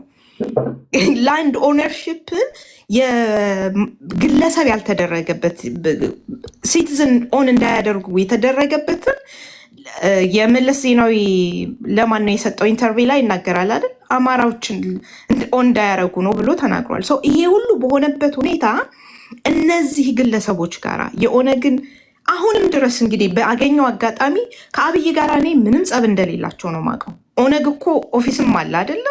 ጫካም አለ ኦፊስም አለ። ይሄ ሁሉ ነገር በሆነ ነገር ጋራ እንዴት ነው? አንደኛ ነገር ጥምረት እስከተባለ ከሌሎች ሀገሮች እኮ ትምህርት መውሰድ ይቻላል አይደለ? ኤርትራንያት ትንንሽ አካላትን ነው ያስታጠቀች ምናምን አጋር የምታደርገው። አማራም አጋር የሚፈልግ ከሆነ ብሔር ብሔረሰቦች የሚባሉት አሉ። አም ሶሪ እንግዲህ አይ ዶንት ላይክ ዲስ ወርድ ግን ልጠቀመው። ሌላ ህዝቦች አሉ በኢትዮጵያ አንድነት የሚያምኑ ኢትዮጵያ እንዳትገነጠል የሚፈልጉ እነዚህ ኢትዮጵያን ለመገንጠል ከሚሰሩ አካላት ጋራ እንዴት ነው ህብረትስ የሚኖረው ነው? ወይንስ አሁንም ደግሞ ፎርም ኦፍ አንተ ቅድም ብለኸዋል ብአዴን ያደረገውን ነገር ነው እያደረጉ ያሉት እና ያንኑ ለማስቀጠል ካልሆነ በስተቀር የአማራ ትግል አይደለም ማለት ነው። ድሮፕ አድርገዋል። የአማራ ትግል ሳይሆን የስልጣን ትግል ሆኗል ማለት ነው። እንግዲህ ከእንደዚህ አይነቶቹ ጋር ጥምረት የሚደረግ ከሆነ ይህንን እንዴት ታየዋል? የትስ ይደርሳል? ለአማራስ መፍትሄ መሆን ይችላሉ እንደዚህ አይነት ነገር? ከዛ ይልቅ ሌሎች አማራጮችን ማየት እየተቻለ እራሳቸው ግንኙነት ፈጥረው መስራት እየተቻለ ሄዶ እንደዚህ አይነት ነገርስ ማድረግ ምን ለመጥቀም ነው? ኦንቶፕ ኦፍ ዳት ደግሞ የኢትዮጵያ አሁን ባለው ሁኔታ እንግዲህ ዓለም በሙሉ ከአይደንቲቲ ፖለቲክስ ወጥቷል። አይደንቲቲ ፖለቲክስ እንደ ፖዘቲቭ ነገር የሚቆጠረው ራሱ ኢትዮጵያ ውስጥ ነው። እኔ ያየሁት በቃ ብሔርተኛ ነኝ ተብሎ የሚኮራበት ያየሁት እኔ ኢትዮጵያ ውስጥ ነው። ብሔርተኛ ማለት ሂትለር ነው፣ ዋይት ሱፐርማሲስት ነው። ምንም ፖዘቲቭ ነገር የለውም። ይሄስ ነገር ኢትዮጵያን ምንድን ነው አሁን ካለው ከዚህ ከአይደንቲቲ ፖለቲክስ በኋላ ምን አይነት ፎርማት ይኖራታል? እንዴት ትቀጥላለች? ያንተን ግምት ነው። አይ ነው እግዚአብሔር አይደለህም ግን እንደው ጀነራል የሆነና ከሙያህም አንጻር ደግሞ በተለይ የደረሰ ግሪቫንስ የሰሜኑ ጦርነት 80% አማራ ሪጅን የተደረገው በጣም ብዙ አትሮሲቲስ ተፈጽሟል ህዝባችን ላይ። ያ ሁሉ ነገር እያለ ጀስቲስ ሳይመጣ ትራንዚሽናል ጀስቲስ ሳይከናወን እንደገና ደግሞ ኮሚኒቲ ቴራፒ እንኳን ህዝቡ ሳያገኝ ከዛ ትራውማ አሁንም ሌላ ትራውማ ነው እና እንደዚህ አይነት ነገሮችን እንዴትስ ህዝቡ ያገኝ? እንዴትስ ነው በህዝቡ አትሮሲቲ ላይ መወሰን የቻሉት? ስለምታውቃቸው ነው እንደዚህ የምጠይቅ ቢካዝ ሰም ኦፍ ደም አብረሃቸው የሰራሃቸው ስለሆኑ እና ምንድን ነው አሁን ግራ ስለሚያጋባም ነው እና እስቲ እነዚህ ላይ መልስ። አም ሶሪ አርዝሜዋለሁኝ። ከፖለቲከኞች ጋር ወደ በኋላ በስፋት እናወራለን። በሀገራችሁ ጉዳይ ሁላችሁ መሳተፍ አለባችሁ። አንቺን ሊያስተዳድርሽ እየመጣ ስለኔ አታወራ የሚባል ነገር የለም። ማውራት የማትችሉት ስለ ሰዎች ፕራይቬት ላይፍ ነው። ብቸኛዋ ሀገር ኢትዮጵያ ናት። ምን አገባ የሚባልበት ሀገር። እኔ በፖለቲካ ምን አገባ አላውቅም። አዘሴም ታይም ላስተዳድርህ እየመጣው ነው ይላል። አንድም ሰው ብትሆን በሀገርህ ጉዳይ ላይ በንቃት መሳተፍ አለብን። አንድም ሰው ብትሆን ይሉንታ ሊይዝ አይገባም። ለማን ነው ይሉንታ ሚይዝ? ማንን ነው የምትፈራው? የዛች ሀገር ሞተሃል፣ ወድቀሃል። እናቶች አጥንታቸውን ደማቸውን ያፈሰሱላት ሀገር ናት። የሆነ ግሩፕ ብቻ እንደፈለገ የሚፈነጭበት መሆን የለበትም። ፋይት ታደርጋለህ፣ በሰላማዊ መንገድ ፋይት ታደርጋለህ እስከ መጨረሻው። ከፈረሰ የሚፈርሰው ሀገርህ ነው፣ ከጠነከረ የሚጠነክረው ሀገርህ ነው። ሊያሸማቁ ሲመጡ በዛው መጠን 4 እና 5 እጥፍ ሄደህ ማሸማቀቅ አለብህ፣ ሰፋ አድርገህ። ካልሆነ እንዲህ አንዳንድ ጊዜ እኮ የምናወራቸው ሰዎች እነማን እንደሆኑ አናውቅም። አማርኛ ይናገራሉ እንጂ በራስህ ቤት ላይ ሊወስን እየመጣ ምን አገባህ ብሎ ይሰድባል። እና እሱን ወደ በኋላ እናወራለን። ዘጌት ብላችሁ ለገባችሁ ነገ ከተሳካ ዶክተር ዳኛቸው ይመጣሉ። ቅዳሜ በእርግጠኝነት ሰዓቱን ነግራችኋለሁ። ነገ ሰዓቱን አሳውቃችኋለሁ። ፌስቡክ ላይ እና ቴሌግራም ላይ ቴዲ አዋሳ ከጀዋር መሐመድ ይመጣል። ከጀዋር መሐመድ ጋር ቆይታ እናደርጋለን። በዚህ ወቅታዊ ጉዳይ የሀገራችን ፖለቲካ ላይ ነው የምናወራው። ሙሌ ለመጨረሻ ጊዜ ዙር ይሄኛውን ሀሳብ ዘና ብለመልስና ወደ ፖለቲከኞች እንሄዳለን። ዌል አንዳንዶቹ ነገሮች ያው ቅድም ላይ እንትን ያልኳቸውን የተነሱትን ያው መድገም አያስፈልግም፣ ግን ጠቅላላ አድርጎ አንድ ከዚህ ከጥምዶ ጋር በተለያዘ በተለይ አሁን ጥምዶ ነው የህወሓት ሰዎች በጣም አንድ ጠንካራ ጎን አላቸው። በጣም ያ ጠንካራ ጎናቸው ምንድነው? ፕሮፓጋንዳ በደንብ ይችላሉ። ማለት አንድ ነገር ደጋግመህ ባልከው ቁጥር እውነት የመሆን ይመስላል አትሊስት ማለት ነው ስትለው ማለት ነው።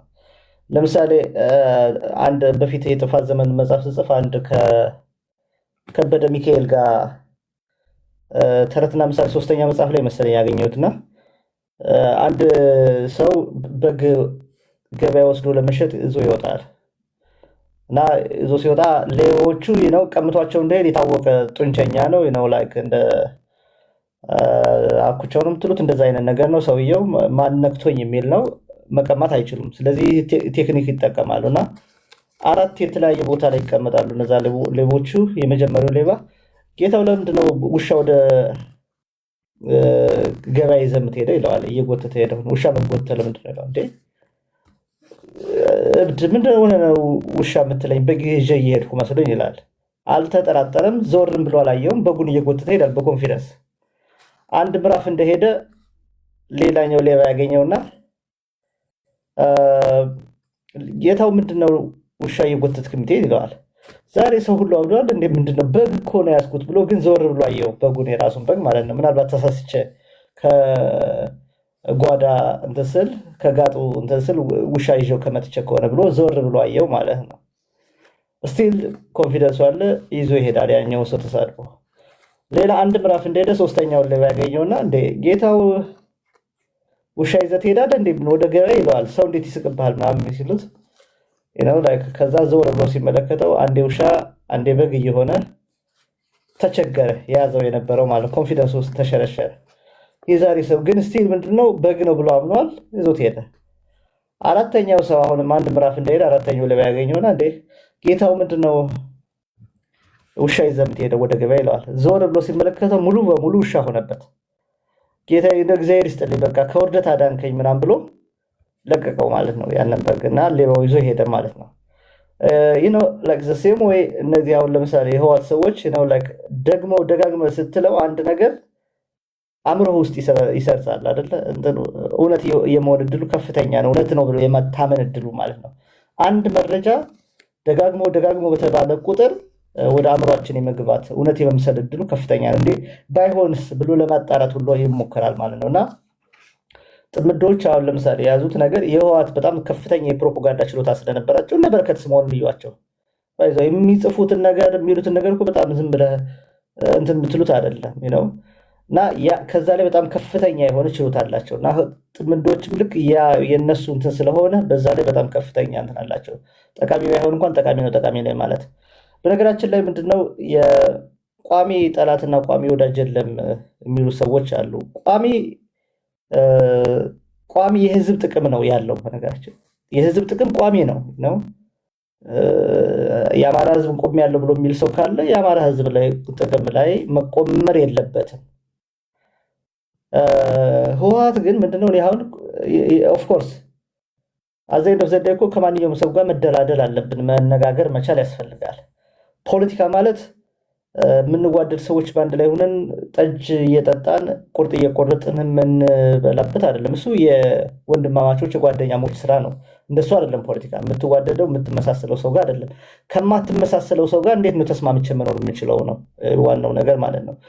ከህወሓትም ይሁን ከሆነ ከሌሎችም ጋር እኮ መነጋገራችን ላይቀር ይችላል።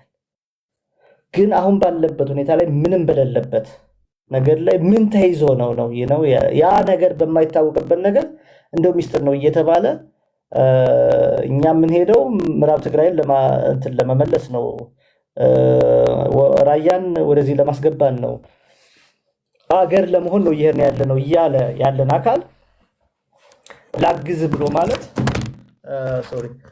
ብሎ ማለት ምንድን ነው? በጣም ማለት ይሄ እንዲህ አይነት እንትን ማለት በጣም ትልቅ የፖለቲካ ኪሳራ ነው የሚል እምነት አለኝ።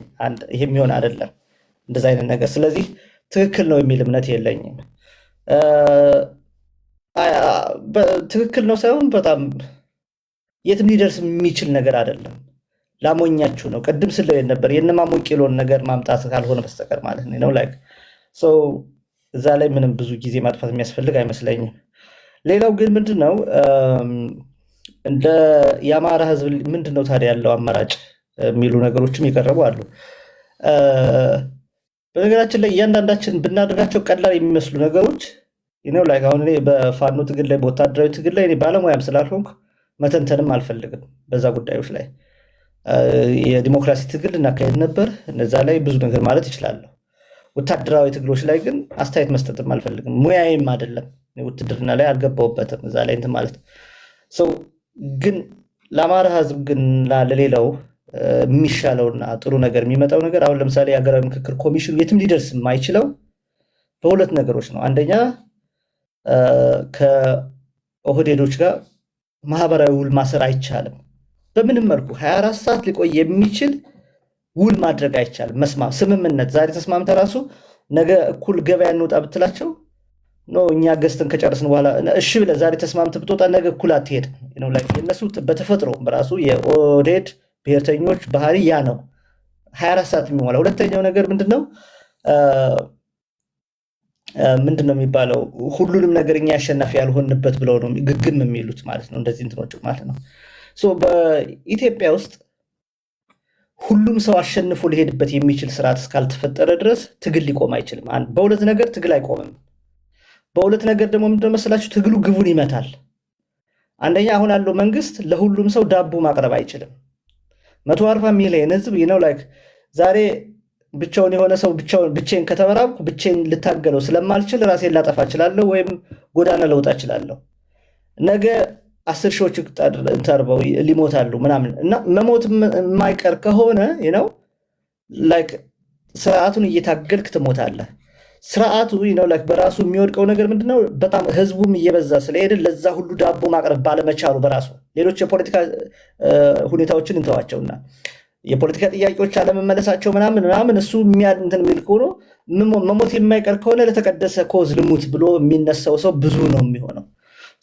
ስርዓቱ የግዴታ መውደቁ የማይቀር ነገር ነው። መውደቁም ግን መቼ ነው የሚወድቀው የሚለው ነው ጥያቄው ማለት ነው። መውደቁ የማይቀር ነው። ከወደቀ በኋላ ግን ምን አይነት ስርዓት ነው መመስረት ያለብን የሚለው ነው ዋናው ወሳኙ ጥያቄ እንጂ ስርዓቱ ለዚህ ሁሉ ህዝብ ስራ መፍጠር አለመቻሉ፣ ባላንስድ የሆነ የኢኮኖሚ ግሮዝ አለመኖሩ፣ ይሄ ሁሉ ሳይቀር በጣም ሌላው ደግሞ ምንድነው አሁን ህዝቡ ከግጭት ጋር ተላምዶ መኖር ለምዶታል።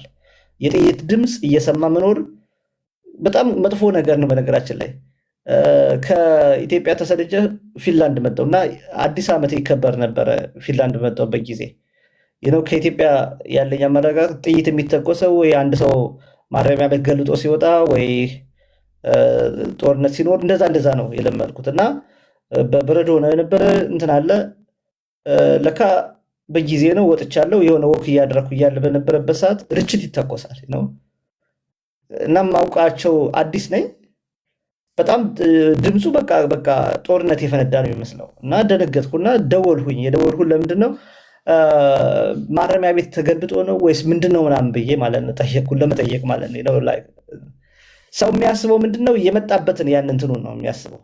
አሁን ደግሞ ምንድነው መሰላችሁ ድሮ ላይ እኛ ጥይት ስንሰማ ምንሮጠውን ያክል ሰዎች አሁን ከጥይት ጋር ተላምደው መኖርን እየተተኮሰ ሰው እየተሞተ እየወደቀ ወደ ስራ መሄድን ለምደውታል። እንዲህ አይነት ባህል በኢትዮጵያ ባህል ሆኖ ሲሄድ ለምንድነው ሴንትራል አፍሪካን ሪፐብሊክ ይሄ እነ ባንጎይ ምናምን ሰላም የማይመጣው? ለምንድን ነው? ሰው ከግጭት ጋር መኖርን ከግጭት ሰላማዊ ህይወት መኖር ነው በቃ ለነሱ አስቀያሚው ነገር። አሁን ደቡብ ሱዳን ለምንድነው ሰላም የማይሆነው? አሁን ላይ ሱዳን ራሱ ወደ ሰላም ሊመጣ የማይችለው ምንድነው? እንደኛ ነው። የኛም ከነሱ የተለየ አይደለም። ይሄ ባህል በጣም መጥፎ ነው። ባይዘይ ሰው ዝም ብሎ ትልለው ይችላል ይሆናል። ይህንን አይነት ባህል እየተላመደ ሲሄድ መንግስት መቋቋም የማይችለው ይሆንና ሳያስበው ነው ሊወድቅ የሚችለው ነው። እና የግድ ነው ለውጡ የማይቀር ነው። ግን ከለውጡ በኋላ ምን አይነት ነገር ነው መሆን ያለበት፣ ምን አይነት ትብብር ነው መደረግ ያለበት ነው የሚለው የሚያሳስበን የሚገባ የሚመስለኝ እና መቼ ነው የሚለውም ነው በትክክል መናገር አሁን ላይ እንትን ባይባል ምንድነው የኛ መሰባሰብና መተባበር መደራጀት ያንን ሊመጣ የሚችለውን ለውጥ ያፋጥነዋል። አንደኛው ነገር እሱ ነው። ሌላው ግን አይ ቲንክ እኔ ከአማራው ሆነ ከሌላው ኢትዮጵያዊ ሊጠበቅ የሚችለው ብዬ የማስበው ነገር ከዕለት ዕለት ላይክ የታባቱንስ እልክ ምናምን የሚያስገቡ ነገሮች የለም። እነዚህ ላይክ አንዱን ብሔር ለምሳሌ ኦሮሞ አማራውን የታባታቸው አማራዎችን እንዲህ አድርጌ አናደድኳቸው ምናምን ከሚሉ ነገሮች መውጣት ያስፈልጋል። ሁልጊዜ ትክክል ሆኖ ለመሄድ መሞከር የሚያስፈልግ ይመስለኛል፣ በቅንነት ማለት ነው። አማራው እንኳን በጎጥና በዚኞቹና ከዛኛው ጋር እንትን ብሎ ሳይሆን ከሌላው ማህበረሰቡም ጋር ሌላው ሲያገኝ ለምን አገኘ ብለን ሳይሆን ማለት ለኛ ያስፈልገናል፣ ለኛም እንዲህ ነገር ያስፈልገናል የሚል ጥያቄ መጠየቅ ነው እንጂ ሌላው ጋር ያለውን ነገር ከነዛ ላይ ያለውን ነገር በጥላቻ ነው ሌላው እንትን የሚችል ማለት ነው። ከዛ ውጭ አማራው ምንድነው ተፈትኖም ህወሓቶቹ ተፈትነው ወድቀዋል። አማራው ግን ምንድነው ተፈትኖም ቢሆን ብዝሃነትን እስካሁን ድረስ እኮ የአማራ ባህል ሰልቃጭ ቢሆን ወይም ደግሞ ሌላውን የሚያወድም ቢሆን ኖሮ አሁን የምናያቸው 80 ምናምን ብሔረሰቦች እኮ አይኖርም እኮ። አንድ አዋጅ በቃ ነበር። እነ ምኒልክ እንትን ብለው ነው አማርኛ የማይናገር ሰው የሆነ ነገር እንትን ማለት አፄ ዮሐንስ እኮ ምንድነው ያደረጉት?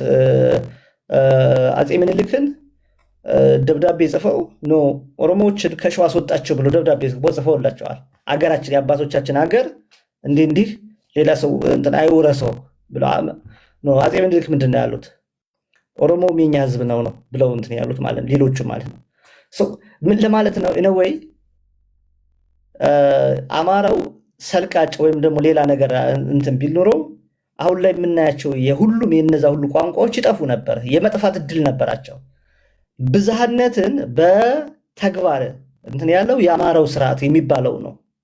የአፄው ስርዓት የአማራ ስርዓት ነው ተብሎ የሚፈረጀው ስርዓት ነው ያንን ያደረገው።